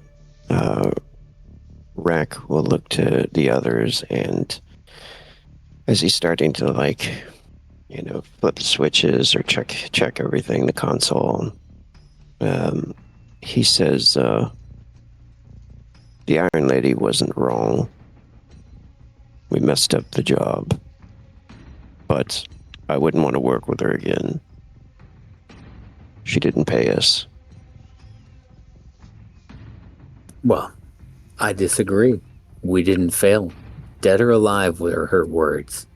It just happened to be dead by a psychotic Jawa on a planet that we crashed her ship on. And the only reason she's mad is because we drew attention to her when we misstepped on Chandrilla. And look at the bright side. We have a ship to sell, which would be much more than the 15 she was going to pay us anyway. True. But the attention was part of the contract. I knew she didn't want the attention. Mako looks over at Rak when he's saying that. Listen, I don't care. And he kind of side eyes Kalin, not fully really trusting him, knowing he's part of the New Republic. But he continues talking to Rak. As long as we're out of their sights and we don't have any reason for them to throw us into a stockade anywhere, I don't care. I don't care. I just want this mess to be over. I want this nightmare to be over. Where do you come from, human? He looks over at Kalin when he says that. I don't know if he's actually... Sorry. Kind of looks over to Rak. A warm and cuddly one, huh? So, originally or more recently? You, Republic? New Republic? I am. At least in a manner of speaking. My How did you? backstory's a long one. I can get into it with you, maybe over a brandy, but yeah, I've been here or there and ended up with the New Republic. But I have the type of What- history, Rack, that's well, I mean, it's not like your own. I tend to ask a few questions before I shoot, but it's not the type of history that the New Republic would like to publish in a hollow cassette. I work What with. do you? He is. I work with glass, and we do the things that the New Republic needs done that just never needs to make the headlines, if you know what I mean. Hence the discretion on this mission. You're a spy. Not a spy. Pilot by trade, pilot by training. He kind of looks over the cockpit, pilot by passion. But, like you heard Glass, New Republic is big on personal development. They want me to push the envelope, develop skills, leadership skills, training skills. You know the bag, but really I feel more comfortable right here. He taps the cockpit. Rack grabs his controls as if to say like that they're his, and he looks over to Kalin. He He holds his says- hands. Hey. I get it. I'm not a bus driver. That's a man's ship. He says, Yeah, and when- you a Go good ahead. pilot? I can hold my own. You know how to fly one of those X-wings? Do I know how to fly an X-Wing? I know how to fly a TIE, Rack. You know the ones with no shields? Mm. He nods. I know them well. And Mako had been just off the room, and there was a cabinet open. He was stuffing the bag he had slung over his shoulder that he was stuffing in there when he hears Kalin said he knows how to fly a TIE. And Mako stops, BFFs Hey. now. tilts his head just a little bit, and he finishes pushing the bag into the cabinet and shuts it and walks back towards them. You can fly a TIE. Is that what you said? Kalen's turned away from Mako, placing a duffel in an overhead container. Uh-huh. I can fly a TIE. I can fly a YT-1300, a YT-1400, several series in the 1700 upgraded models, an X-Wing, like your friend said, and several sorts of sports and other cruise and pleasure vessels. I didn't know Republic pilots got training in the TIEs.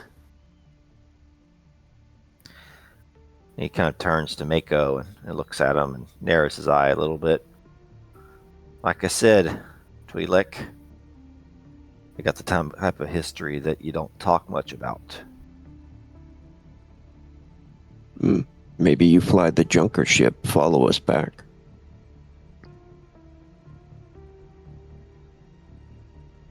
I could do that. Listen, I know some flyboy off the streets joins your crew. Put on you as you think is probably a tale from the New Republic. I'm nothing of the sorts, like I said. I really don't give two scuds if what happened to that imp, whether he got burned alive or not. Let's just get this job done, eh? If doing the odd jobs gives you trust in me, then odd jobs I will do. And Mako walks back and grabs his bag out of the cabinet again, slings it over his shoulder. You know what? That's a good idea. I can probably get that pile of junk sold over on Morlana One. If you're gonna fly it back, and he looks over at Rak and Satir, I'll go with you. And he looks at Satir. You know, keep an eye on him. and our ship. Rak looks worrisome at Mako.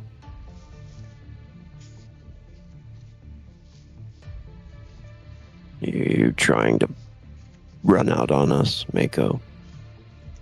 Run out on you? Are you kidding me? I was just told I have to go through with this mission if I want to get my name taken off of the wanted list by the New Republic. I'm getting into a ship with a New Republic pilot. I'm not getting out of anything. I'm getting deeper into this.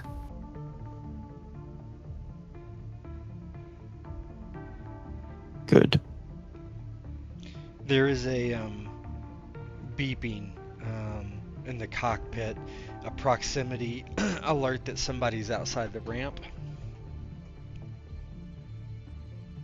Check it out. Yeah, flip the switch so it goes down. Yeah, you see one of the Ferrix security guys just kind of waving his hand. He has like a satchel. Looks like there's some weight to it. Yeah, Satir will walk down. He's expecting it to be the nav computer, and he looks to it, and the security guard goes, I assume this is what I think it is. Well, I don't know. Miss Sorn just told me to bring it. He kind of opens it to confirm that it's the nav computer, and Yeah, this is what you see. You see. yeah, he nods him and goes, well, not that she's looking for my thanks, but I thank her anyway. And with that, he kind of like turns around and goes back up the ramp.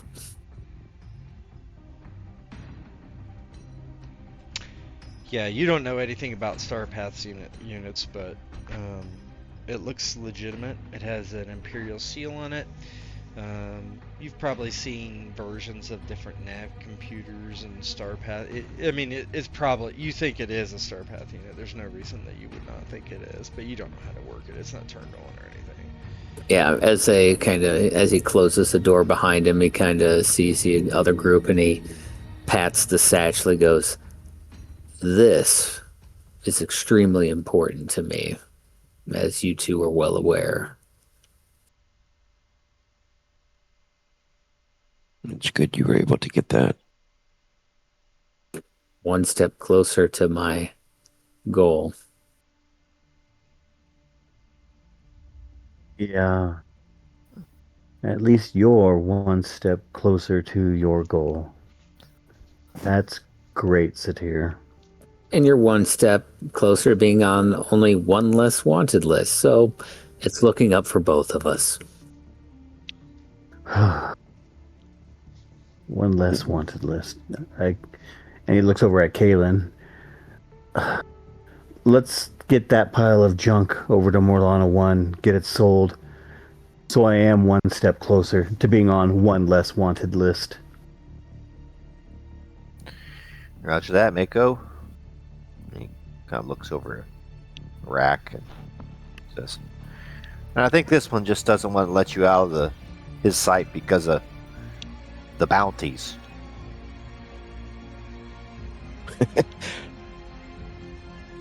Rak smiles, but you can't really tell, I guess. Maybe. Behind that mask. Yeah, I didn't know about that either until I was placed on this mission. So, a fugitive Jedi and a murderer and Twi'lek with multiple bounties and is also wanted by the New Republic. Yeah, that's good. Go ahead. I guess depending on your point of view, it's good to have multiple bounties on you, because that just means those groups are going to fight amongst themselves on who gets the body. Mako just kind of turns and glares at Satir when he says that. Always looking on the bright side. Huh. And Kalin kind of looks at Satir for a minute and then shakes his head a little bit and there must be all different kinds, huh? He kind of walks back into his quarters.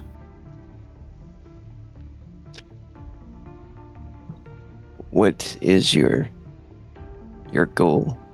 He looks over at Satir. I don't know if everybody's around for this conversation or.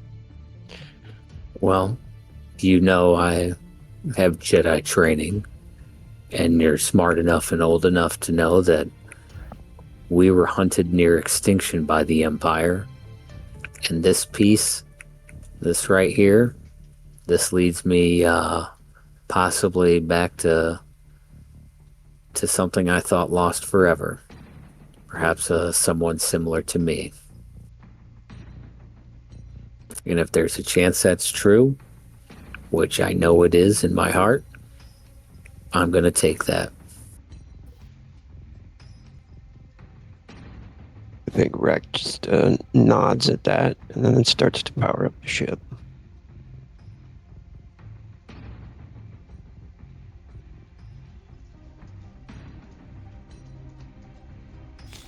So how long would it take to go back and to get that ship, pilot it, and then get it Oh, sold? just I mean a few minutes. No time at all, really. Mako's gonna put it on the galactic market. The New Republic Facebook Marketplace.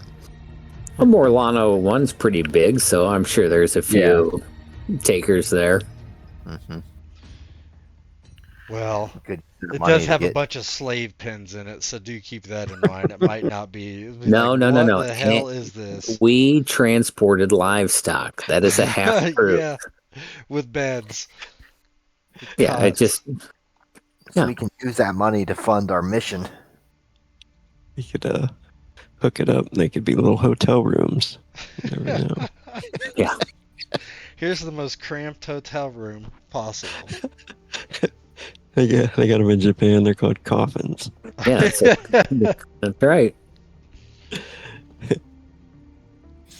We should at least do some of the planning for the mission. So when No, I have something for you guys too. But yeah, Oh, you can okay.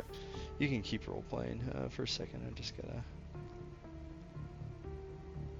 Oh yeah, like when they're flying or in autopilot or whatever, checking out the information or having any schematics laid out in a hologram. Are we doing this separate thing, like you two flying in that ship, us in the other ship, or? So it sounds like yeah. Okay, yeah. So we'd be probably communicating using a holodeck or whatever hologram Mhm. over a table, looking at the same plans together. Yeah. Very good. Yeah, What as is they that? made their way to the other ship, the slave ship, and as they were walking aboard, again, Mako just makes his way through down that central aisle, and he's looking at those pens, and I don't know how I'm gonna sell this. Yeah, maybe Satir's right. Animals. We were transporting something else, not. Whatever. Someone will buy it. He's kind of talking to himself, but he knows Kalin is nearby.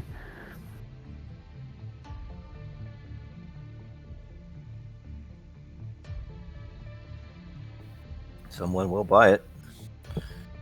So, tell me about yourself, Mako. Mako, he's already putting his gear away, and he's up at the front, near the pilot's seat of the cockpit, and he's kind of looking over the settings and out the window when Kalin walks in and says that. Me?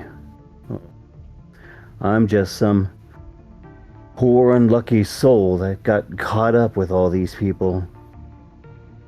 I did not intend to be here, or be doing this, or be in the situation I'm in. I'm unfortunate, simply due to circumstance. Circumstance has a way of doing that, you know? It shows up right exactly where you don't want it to show up. And I don't believe you for a bit, Mako. And he starts running the pre-flight checks, and you feel the rumble of the deck beneath your feet. You hear the whir of some servos powering up. And You know- Mako kind of shockingly puts a hand to his chest. You don't believe me? Nope. You're literally here to spy on us, but you don't believe me. I'm not the one hiding anything. I'm not the one sent by a government to keep an eye on our group. What is there not to believe about anything I just said? You said you weren't anybody special, Mako. And the ship starts to rumble and lift off, and you don't end up with bounties and wanted by the New Republic without certain particular skills, even if that particular skills is getting into trouble. But you always seem to get out of it, don't you? Didn't you hear what Glass said to me when I was on the way out of that room? May the Force be with you. The That's Force. what Skywalker's teaching, that sort of thing nowadays, so I'm starting to pay attention to it. Big things, Mako, big things in your future. That is, if we don't get killed on this mission to Kuat. Yeah, I don't know anything about the Force. I can't even pretend to understand what Satir is. I know he was a child warrior, a child soldier, kidnapped by the Republic and forced to fight for them. That's all I know. He's helped me out of some things, and I'm grateful for that.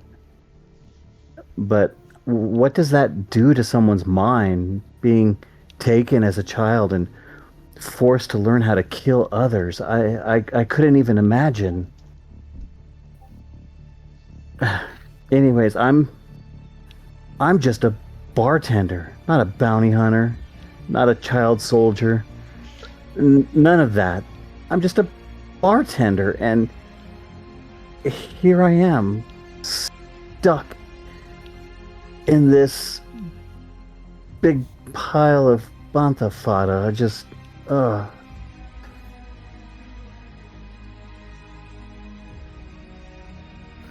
Well, Mako, if you're just a bartender, then why are you worth? And he just rattles off how many credits he's worth. And it's just like some exorbitant amount.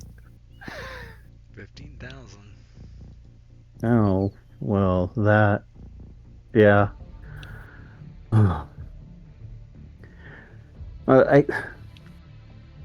not just a bartender, I guess. I owned a cantina, and I took out a loan from a hut on Coruscant, and that's what started all of this. I'm running from that.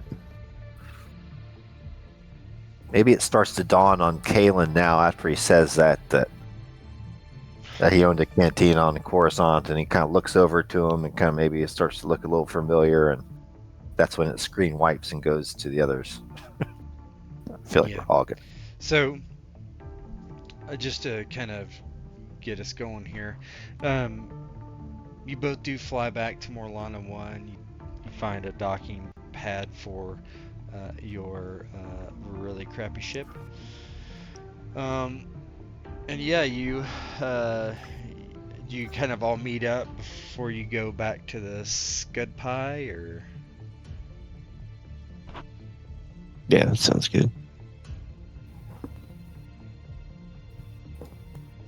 Yeah, if we can meet there and hash out what we're gonna do, or somewhere private in the Yeah, I'll make space bus if we want to do it. Obviously in private, considering what we're doing. Yeah, I mean, you guys would have like little like rentals at this point. I'm probably gonna make you start paying for them, I think. But you have a place to stay. You could. There's not enough room to sleep on the bus. There's also not. Well, actually, I'd have to look, but. We have sleeping compartments That's on true. our. Well, you're on our going to sell slave that, though, ship. so there you go. I know. Yeah, here, let me. My computer's very slow right now. So yeah, you land on Morlana One and kind of you see each other not far off and kind of begin to congregate as you start to walk back to the Scud Pie Lounge. You can kind of role play as you're walking.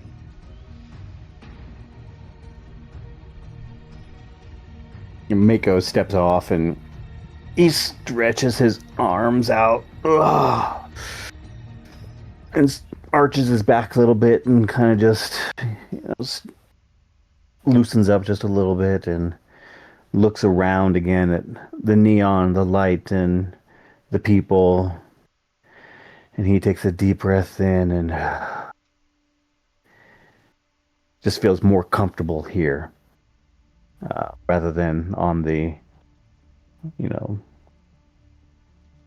on Ferrix. where they just were. Yeah, Ferrix. Yeah. Seeing an area and sites that he's more familiar with and more comfortable with just kind of relaxes Mako a little more.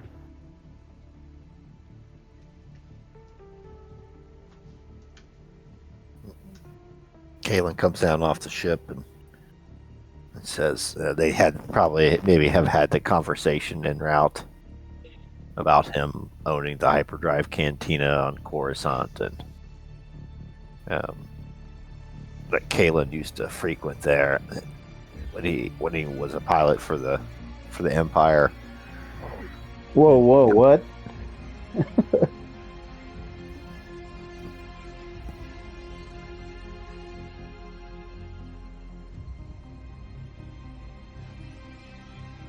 Sorry, I didn't mean to interrupt. I was like, oh wait, that's a big reveal. No, I wasn't aware of that. He was alluding to it, but yeah. I thought when we ended the scene last time we kind of alluded to that, but okay. Yeah, being a TIE pilot is the, but yeah. So you're walking. One moment. Fuck. Sorry. Slight technical difficulty. There we go. Yes. Okay. You're walking down the streets back to your apartments, and I would like you to make perception checks against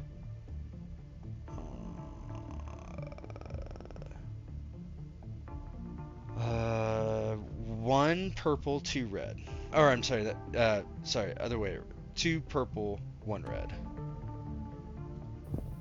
And this was flipped Perception. earlier. So I'm going to. Well, never mind. It's fine. 2 purple, 1 red. Yeah.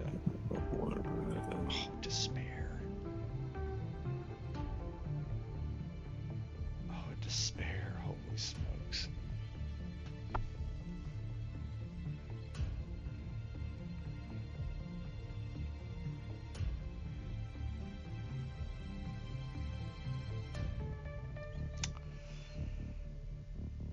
That's fun. That's good. I gotta think of how to use this despair. Yeah, from like an RP standpoint, stepping off that ship now, knowing that a very, very shocking and heavy conversation took place off scene. Mako steps off the ship, and that's all he can think about. This person is here, kind of just reminding him of his old life, and he's not paying attention to anything else. He's not focused on anything else. He's just wondering how this happened, how this occurred, how he got in this situation, and it seems like his old life is, following him here and making him want to go back to it, and knowing it's impossible, and it's just creating this completely conflicting sense of belonging in him that he doesn't know what to do with. Rak, your comlink datapad, I'm kind of considering they be connected together in some way. Okay, yeah. There's an alert. You're getting an alert. It's a local alert. He'll check it out. Flip it Yeah. on as they're walking along. The it's the bounty hunter network, and it's something about a local cell about to capture a bounty, and that any assistance the bounty will be shared. And as you kind of like think about this, you kind of look around and you see there's images, there's people on the overhang, on these low roofs, watching as you walk through, and you are being ambushed by bounty hunters. Nice. Does he have a chance to call this out or alert Yeah, anybody? you do, because Or you got the perception skill check. Yes. Okay. Yes, you do. okay, yeah. So he'll, as he sees it, he'll instantly be like, we're in trouble. Probably after Mako, yeah. Shit. Yeah, he'll just say we're in trouble. And instantly go for it's a maneuver to put his gun together. Oh, yeah. Hold on 1 second. Let me just do this. Somebody is friendly.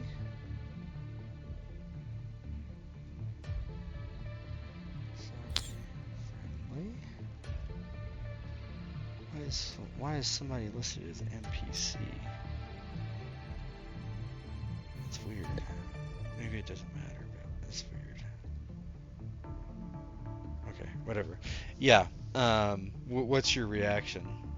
Everybody else.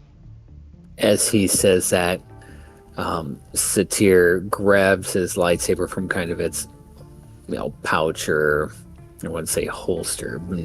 Doesn't Sheath. activate it, but immediately kind of makes for cover and tries to see where the issue is, or see where the threat is coming from. Yeah, Mako didn't hear him say anything, obviously. With his despair there, he didn't pick up on anything Rak just said.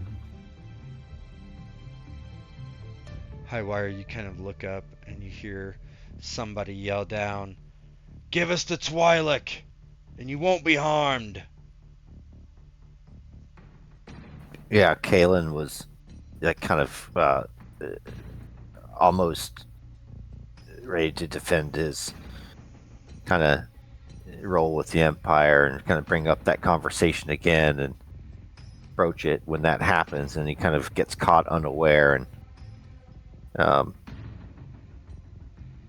looks to where the voice is coming from, and immediately will go to his sidearm, and it'll appear in his right hand.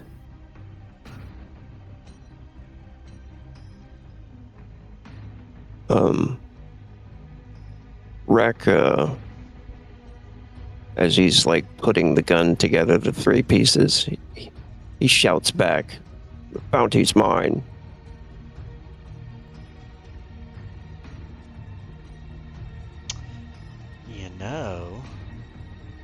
They say, doesn't look like he's in stun cuffs to me. What's your ident? Bounty Hunter Guild. You official? He'll say Rak Vigo. I don't need him in stun cuffs. Looks pretty chummy. Rak, give me a deception skill check. I think is valid against. Yeah. Highwire, can Highwire like take his gun and be like, "Yeah, move," and jump it in, jam it into Nico's gut? You can get a blue give for him a that. boost, Yeah, give Rak for a sure. boost to his For roll. sure. Yeah. Against probably, I guess. Get a move on, you filthy Twi'lek. probably against their deception. Or discipline. I think it has to be discipline, right? So It should be it's their vigilance. vigilance. It's Okay, basically okay. how vigilant they are against the Yeah. deception. Yeah, it makes sense. So, just two purples. And I do want to ask you this: are you officially a member of the Bounty Hunters Guild? I don't actually know. That's up to you. I would He say received the a light side, but we ain't got none. he received a Yeah. puck. I mean, Yeah, I mean, I don't know that would necessarily. Yeah, not necessarily. He wouldn't have to be, put it that way, to get that puck. But it's up to you. Yeah, I would say he is. Yeah. Um, I mean, you just have yeah. to pay dues like every month or something. We'll talk Okay. about that, but it'll be cheap. But anyway, so you can. It's never really stated how wireless, communications works in Star Wars, But Yeah. I would assume you can, like, present your credentials to them in some way. So that'll give you Okay. another boost. So your deception with 2 boosts versus 2 purples, and I'm going to upgrade it. So 1 Yeah. purple, 1 red. Okay, so 3 purple and then 1 red. 2. No. 1 purple, 1 red. That's it. Oh, okay. Bring it down to 1 purple, 1 red. Yeah, and then you have 2 Alright. blues. All right, here we go. Big money, big money. Oh my god. God. Oh Jeez, my Pete. God. 5 advantages. I was hoping Yeah. that they'd fight anyway. I'm gonna steal their stuff. I know what you're thinking. Yeah. So they say, sorry, too much money on the line, and they Hoping you'd point say down that. the barrel and start firing. All right. Yes. You have 5 advantages to use. Kill time. Yep. What would you like to do with those advantages? I want them all for me. Nobody else. You could take a free maneuver. You could take a free maneuver to get into cover. Yeah. And Yeah. and we're rolling on cool because we failed our perception test, right? I would probably not. They were talking to you. I mean, I mean, if you would like to do that as Mako, that's fine. But I think. Actually, No, cool would be. I thought cool was the one you. Yeah, do when- vigilance is like the ambush. Cool is like You So know would it was be coming. You would be rolling cool. oh, It's already been rolled. Um, Oh, I know. No, No, I guess it hasn't. No. So why is it? Anyway, I don't know. Just roll on one of the friendly slots, everyone. oh, okay.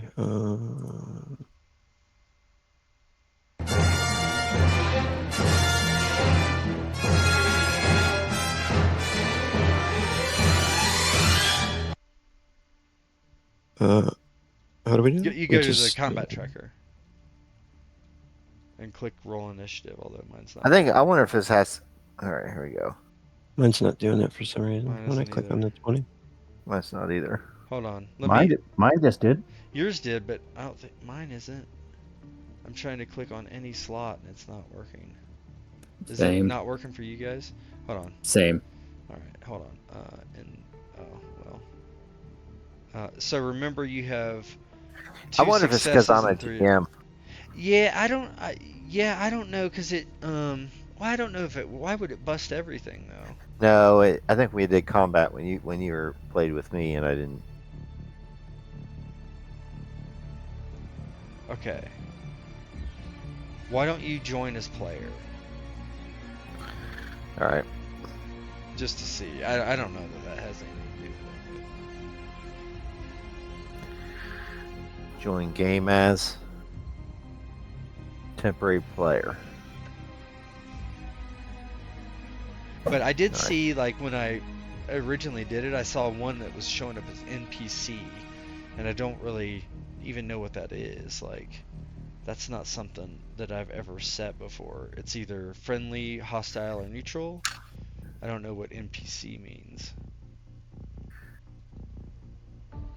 Okay, you're in as player. Let me try this again. Okay, select everybody. Add them to the tracker. See? The top one's NPC. Actually, okay, before I begin encounter, click it and see if that works. Roll it instead. I'll manually change yours, Doc. What the hell? Can you click it? You want me to click it? No, anybody, can Oh. you roll? Yeah. Oh yeah, I got it. Vigilance we're using? No, you're using cool on this one.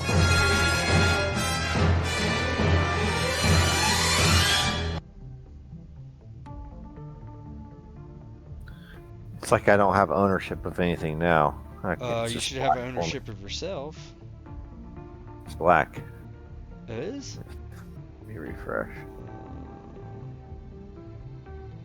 Token.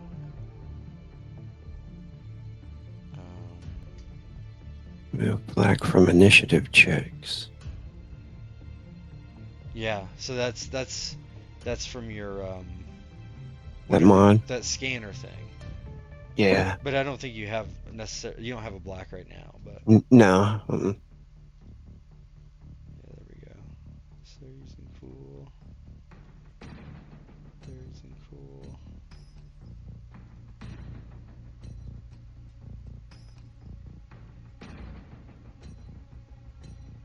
Can you see anything, Bo?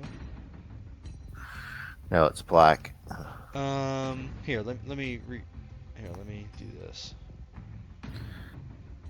It's We'll add you back to the tracker, but how about now?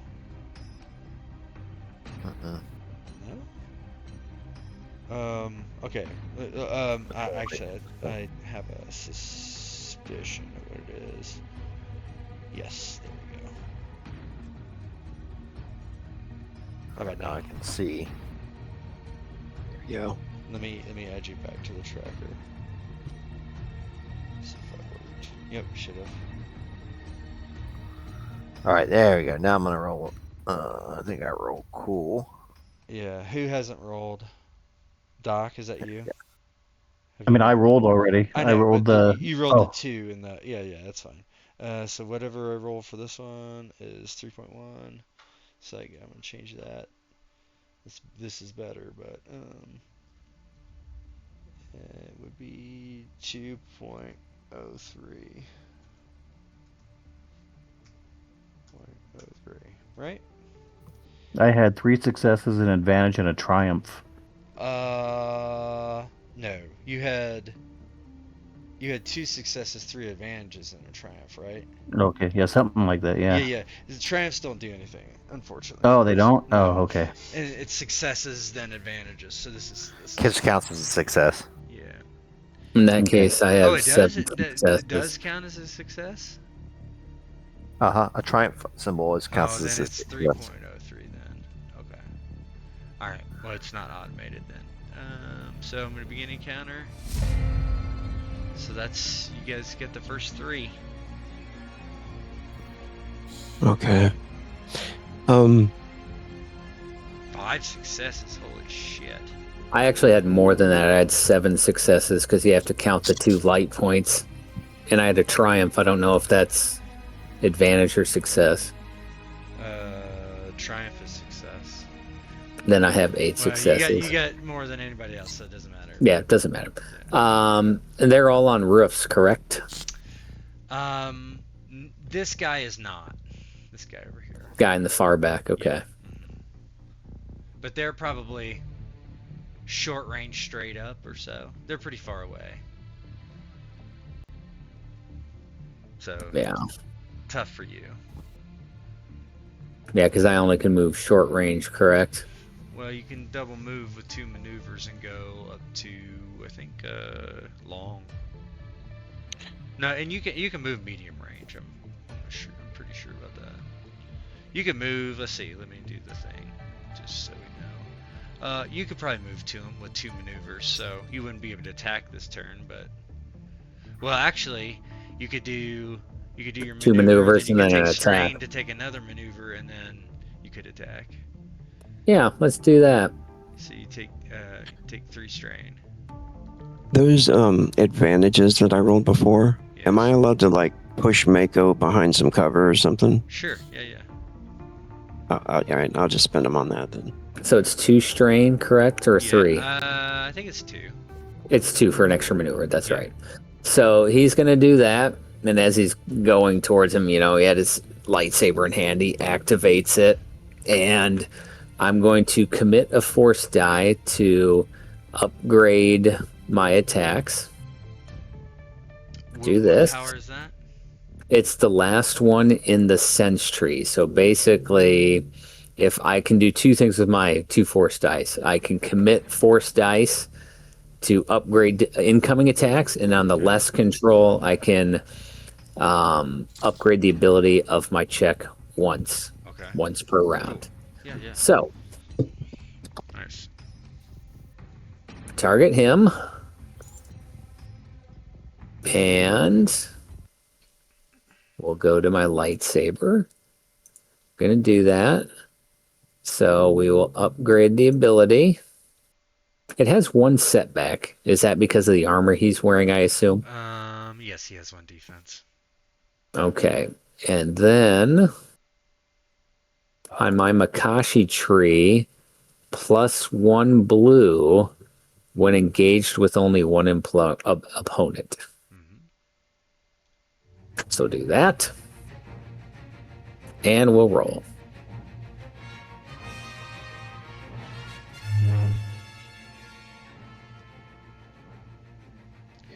That is a hit for.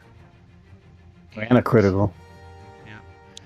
Yeah, you do crit him. You can crit him twice, actually. I'm going to crit him twice, and then whoever acts next will get a blue. He takes 10 damage. He has 3 soak. How much of it's from armor? Bo, when you have breach, do you get the soak, the bronze soak? Is that burn through as well, or does that actually soak it, the bronze? It's just 10 points of soak. Oh, so it doesn't matter where it comes from? Okay, that's what I thought. Doesn't Just matter. making sure. Okay, so yeah, this guy takes 10 damage. He doesn't have adversary, does he? He does not. Okay. And you're gonna crit him twice. So, in the macros... Okay. Do you see the macro that says... where is it? Oh, criticals? I think that's it, yeah. Under macros, I don't see that. I see... Okay, let me... Yeah, macros has range bands, Okay, and that's about it. How about now? There it Do you is. see criticals? There you go. Yep. So go ahead and roll the critical. It should ask if it has any criticals already. Just say no. So 0. Why didn't that work? Let's try it again. Did it just not do anything? Yeah, it just gives me a big thing. It says save macro or execute macro. Execute. Yeah, execute it. Yeah, I did, and nothing happened. Okay, let me see. Oh, because that's the wrong one. I'm sorry. It's we need to get rid of some of this extraneous stuff. It's a critical hit table version 1.0. That is not on there. Okay, yeah, that's because. Okay, I'm sorry. There it is. All right, let's do that. Existing, no. For 0. Yep. Walter Peck lacks permission to create item. Oh, damn it. Okay, I'll just roll it. You just roll it, and if it's a bad roll, then I won't then agree. then you'll just be pissed. Okay.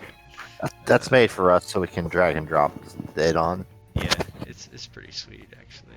So the first one is, what does it say? Critical injury. Oh, Wow. It's a pretty bad one. Overpowered. Boom. Let's drag on.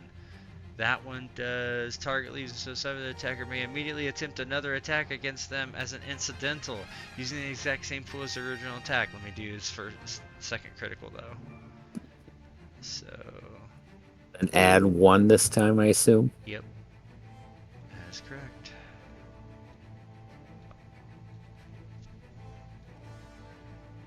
Oh my gosh. At the brink. So, yeah. You get to hit him again. All right. And in fairness, if he's an adversary, do I need to upgrade? He's not an adversary. He's not. Okay. So let's see here. This and this, and that should be good. Same dice pool.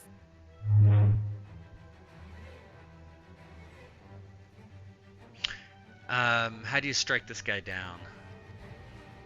So he probably wasn't expecting a laser sword, as the peasants would call the lightsaber, and just maybe with a speed that he couldn't foresee, he just sees this flash of blue tearing across the way, and almost this green blade, and before he even has time to register what's happening, it's just a quick strike, and he feels himself kind of being overpowered, going backwards.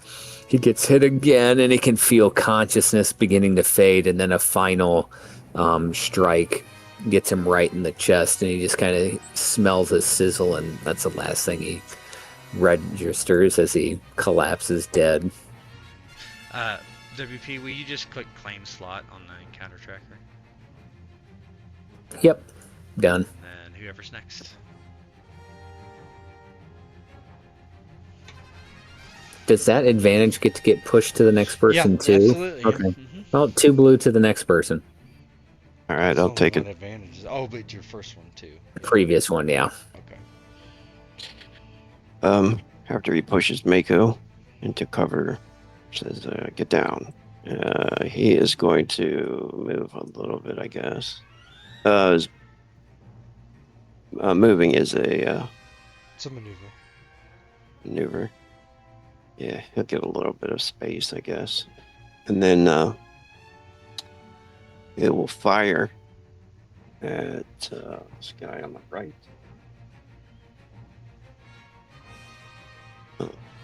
I could spend. What do I got? Oh, I got precision aiming talent.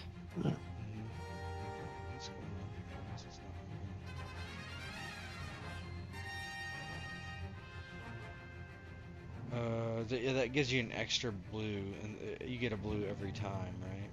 Or is it just you get blue when you aim? Increased. Yes.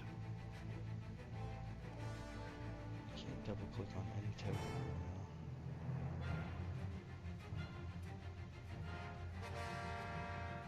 right Okay.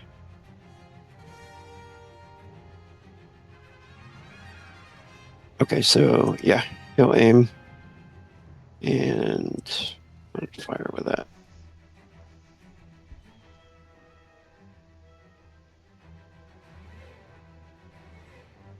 Extra blue. now.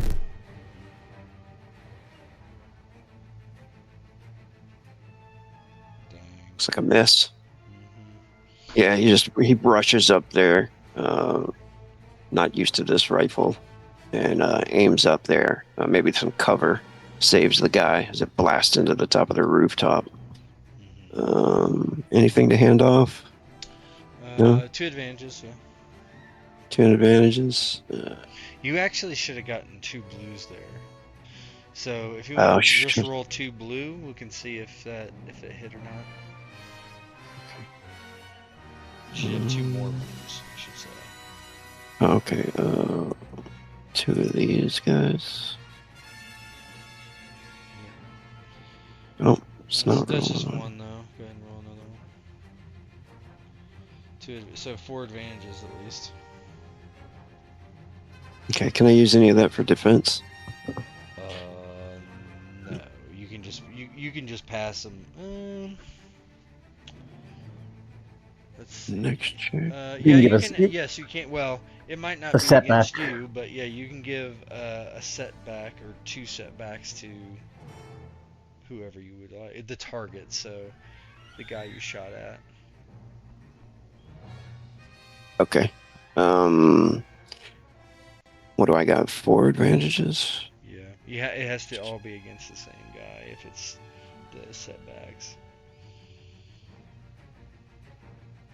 Okay, can I give him 1 setback and then pass a blue over to the next You can pass 2 blues. player?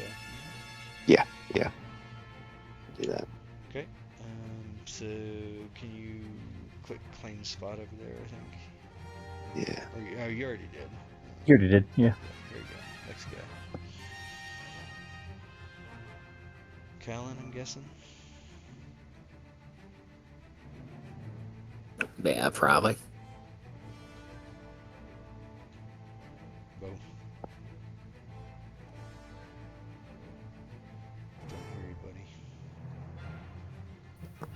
Yeah, Kalin will kind of duck and roll and come up with his blaster behind one of these crates in short range, and It's so he short, takes so cover. give yourself 3 purples because they're at medium range at least. What's that? I say give yourself 3 purple because they're at medium range at least. Okay. Well, I want to use a maneuver to get to short. Oh, okay. You have to get pretty close because they're up on buildings, but yeah, you can. Yeah, so he'll do that, and then he'll take 2 strain to aim, and then he will shoot this dude. Damn.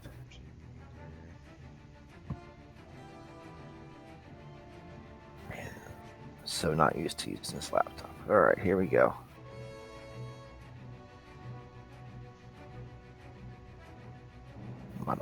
Model 4, quick fire.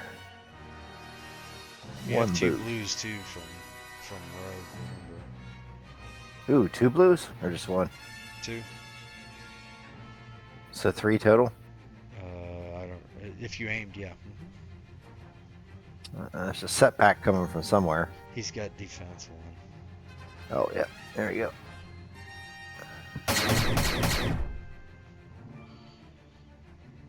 Hit. 13 damage. Soak of 3. So he takes 10 damage. Yeah, you hit him and he gets rocked back. Almost seems like he's about to fall off, but he does not. But he is hit pretty good.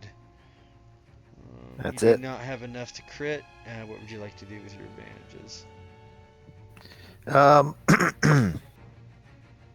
Yeah, he gets knocked off balance, and he gets a setback to his next check.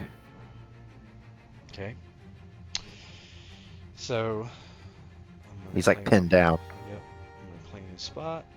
The one that Rak shot at is kind of ducking, and he will return fire at Rak from above. He is going to aim. He gets a setback. He does get a setback. Yep.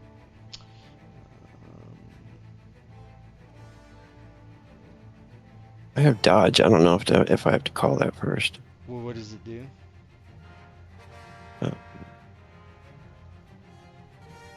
I don't actually Your bounty know. hunter tree, you mean? Yeah, Or is one of my that- talents. Dodge. FFG Star Active, Wars. out of turn, incidental. Rank 1. Upgrade their difficulty. So he's gonna have upgraded. Yeah, so upgrade difficulty and a black. Okay, Yeah, cool. nice. That's good.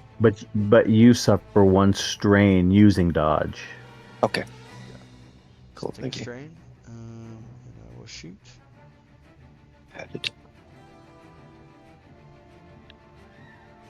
Okay, so I'm upgrading my difficulty. Setback, and then he aimed. And a setback. Yeah. So 2 yellows, 1 green, 1 red, 1 purple, 1 blue, 1 black, and I'm gonna upgrade my attack. So the green becomes yellow. Okay.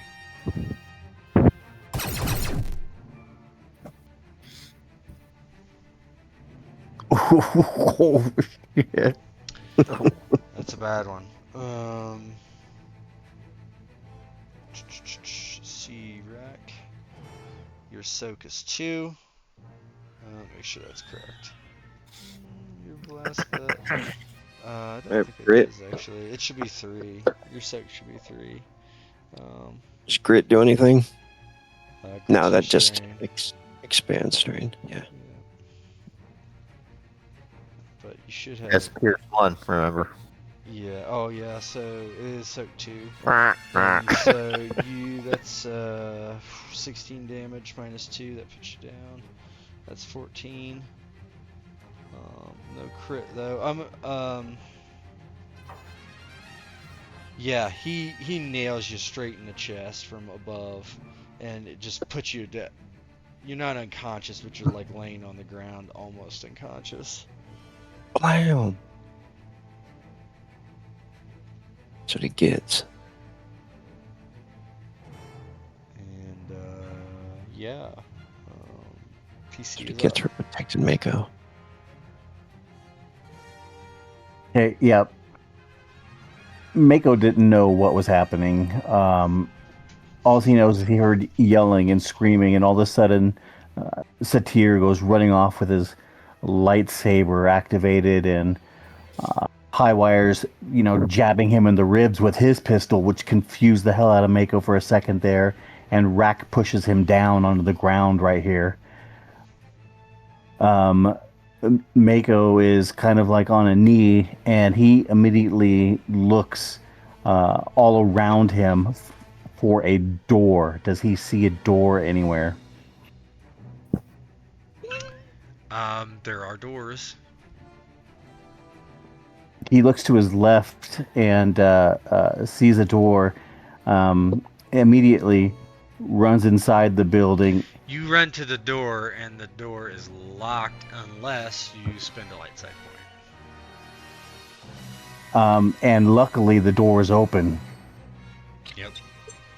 And as soon as he gets in, he leans against the wall and like slides down the wall with his hands over his head, trying to stay out of the way. And he's holding his hands over his head, sitting on the floor against a wall as he hears shots being fired outside around him. How dare you? How dare you take a light point from us for that?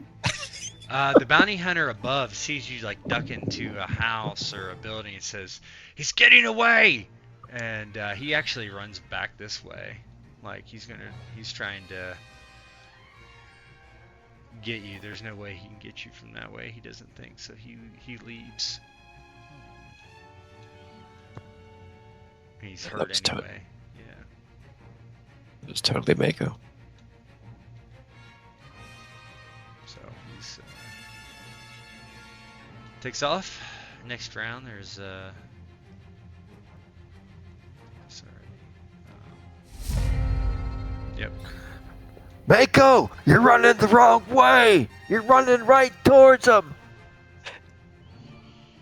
I'll let you two with your ranged weapons go first.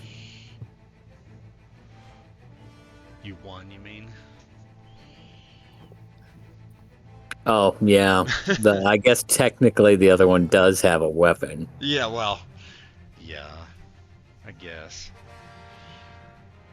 Alright, Highwire, I think that means you. Yeah, Kalin will just. I guess the only one in range right now that he can see is the one across the way, right? Yes, that's true. Yeah, he spins towards him, and he'll take 2 strain. I got to remember to add it from the previous one, so he's up to 4 strain, and he will aim twice and fire at him.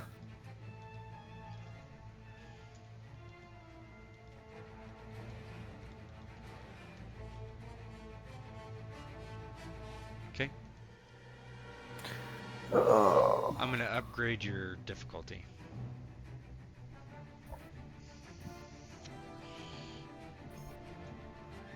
All right.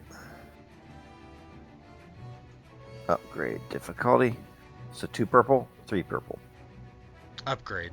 So 1 purple, 1. I know, but at baseline. Oh, okay. At baseline, was it average or hard? From there, hard. Okay.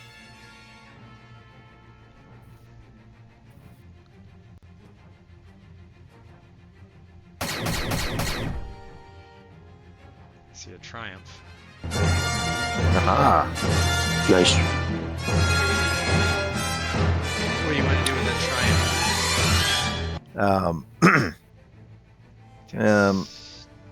Takes 6 damage. He's still alive from the damage. Oh yeah, he Ooh, only took critical. 6. No, there's no critical. Well, you can What's a spend triumph? triumph can on a crit critical. He can crit him, yes, but I'm not sure that's the most useful. But it's up to you. What do you guys think? Could I cause him to fall off the cliff? Okay. I would could it- Yeah, have him fall. I would say he would fall without damage. Oh, that's fine. Yeah. Yeah, I know. You should give. I think that's Yeah. fair. Yeah. Yeah, it's just like blows apart the Dura steel beneath his feet. Yeah, Well, he kind of like slides down kind of a rail, Yeah. a pipe. If you look below that neon, it almost looks like it's an awning below it. Yeah, so he just So he harmlessly bounces off that landing at ground level. yeah. It's a click claim spot there, both. But yeah. So now that he's fallen, Yep. Satir runs over to him. I would say That's 2 maneuvers, I think. or one? I would say that's 1 from there. Okay. Well, in that case, I will do just like last time. Double aim. We're going to aim and use my sensibility. So we'll 2 boosts because 1 is single combat, 1 is the aim, then my sensibility. So let me target him. Before you roll, upgrade your attack difficulty. So add a it's 2 purple right now, so it'd be 1 purple, 1 red. All right. And then 1 setback for, I assume, his armor. Correct. That's a lot of dice. And another triumph. You guys are rolling triumphs like crazy tonight. I've never seen something like this. How do you kill him? Yeah, it's just like the other one. He's getting up, kind of, getting his bearings, surprised that he didn't get hurt, only to see a green blade tear into him. Almost does the whole Django where he gets a arm cut off, followed by a slash across the chest. Not quite a decapitation, and he falls to the ground dead. It's a Satir turns, 2 hands on his lightsaber, looking for the third on the rooftop across. Yeah, with the triumph, I would say. So you hear this more than you see it. You hear sirens on the street over, and you hear, "You're under arrest! Hold it right there!" And you hear an exchange of blaster fire. And you hear the local security forces talking about having to put this guy down. So he got killed in the street over from you. But we need to go to the next street. There's fire over there. Mako! And Highwire starts kind of skirting his way over towards where Mako disappeared and yells into the doorway, "Mako!" Mako cautiously sticks his head out the door and looks around. He sees Satir and Highwire standing there. He looks and sees the body of the bounty hunter lying on the ground over there, and then he notices Rak, Rak looking very injured, and Mako stands up and cautiously makes his way out the door and towards Rak. Yeah. Yeah, go ahead. I was just gonna say, Satir, you do see he does have some stems. Yeah, he'll pull out a stem and immediately jam it into his chest. He's been on the receiving end of those before and knows that'll at least get him up and moving a little. Oh, you're gonna have to use your stems. I thought he bought some stems, but apparently That's fine. I'll okay. take one off my inventory. So that's I was going to do that So he originally. gets 5 back. Yeah, you start to. Yeah, you get jabbed, kind of like Pulp Fiction style, right? And you almost react just like that. You kind of like take a deep breath of your weird whatever you breathe, and kind of sit up, and you see everybody kind of beginning to surround you.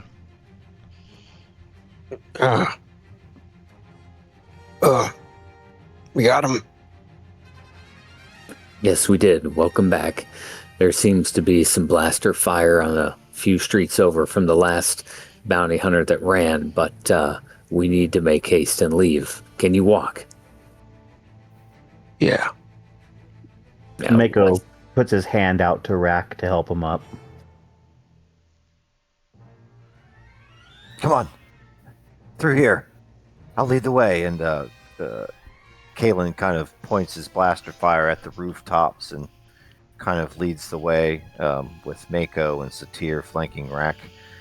Well, Mako, I guess Rak proved that he didn't want those bounties after all, huh? And with Rak's arm around Mako's shoulder on one end and Satir's on the other, to kind of help him along following Highwire. Mako looks over at Highwire. He was never going to collect on those bounties. He made that clear when I first met him. Shut up. It's still possible. And Mako laughs at that and kind of just nudges him a little bit and helps him along. You get to the end of the street and duck into an alleyway, going to a different way to the Scud Pie, and you hear the sirens distantly get less and less behind you as Mako has now seen what this 50,000 credit bounty, or 15,000 credit bounty is going to get. I was going to say 50,000. Yeah. Wait, Rak is like, wait, did you say 50,000? Yeah, you can give me your final RP as we end here. Rak, as he starts to recover a little bit, the nanites or whatever they are in the stim packs do their deed, regenerating him. He nods to Satir. Thanks for the stim. Well, I just saw that blaster rifle packed quite a punch. I'm sorry I didn't think to grab it for you to upgrade your arsenal there, but it's good to see you're up and moving. You'll be no worse for wear in a few days' time. Yeah. Hopefully, I can find some better gear around here somewhere. And with Mako, he can feel like the pressure of Rak kind of leaning on him as well, and as they're making their way through the alley. I know I got mad at you, and I maybe said some horrible things about your character, Rak, and I'm a fish out of water. I'm in over my head, and I don't always make the right choices, but sometimes choices just have to be made in the moment, and I get that. I understand. And anyways, I'm happy you're making those kinds of choices and saving my ass in the process. Thanks for pushing me undercover back there and continuing to fight for me. Sorry if I was an asshole earlier to you.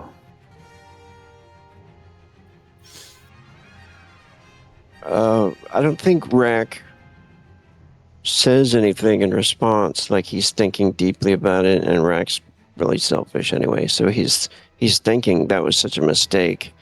I wasted my time, trying to help Mako, and I got shot. And he's probably blaming that on, what I mean, the reason he got shot. And but he's thinking deeply about his response, and he says,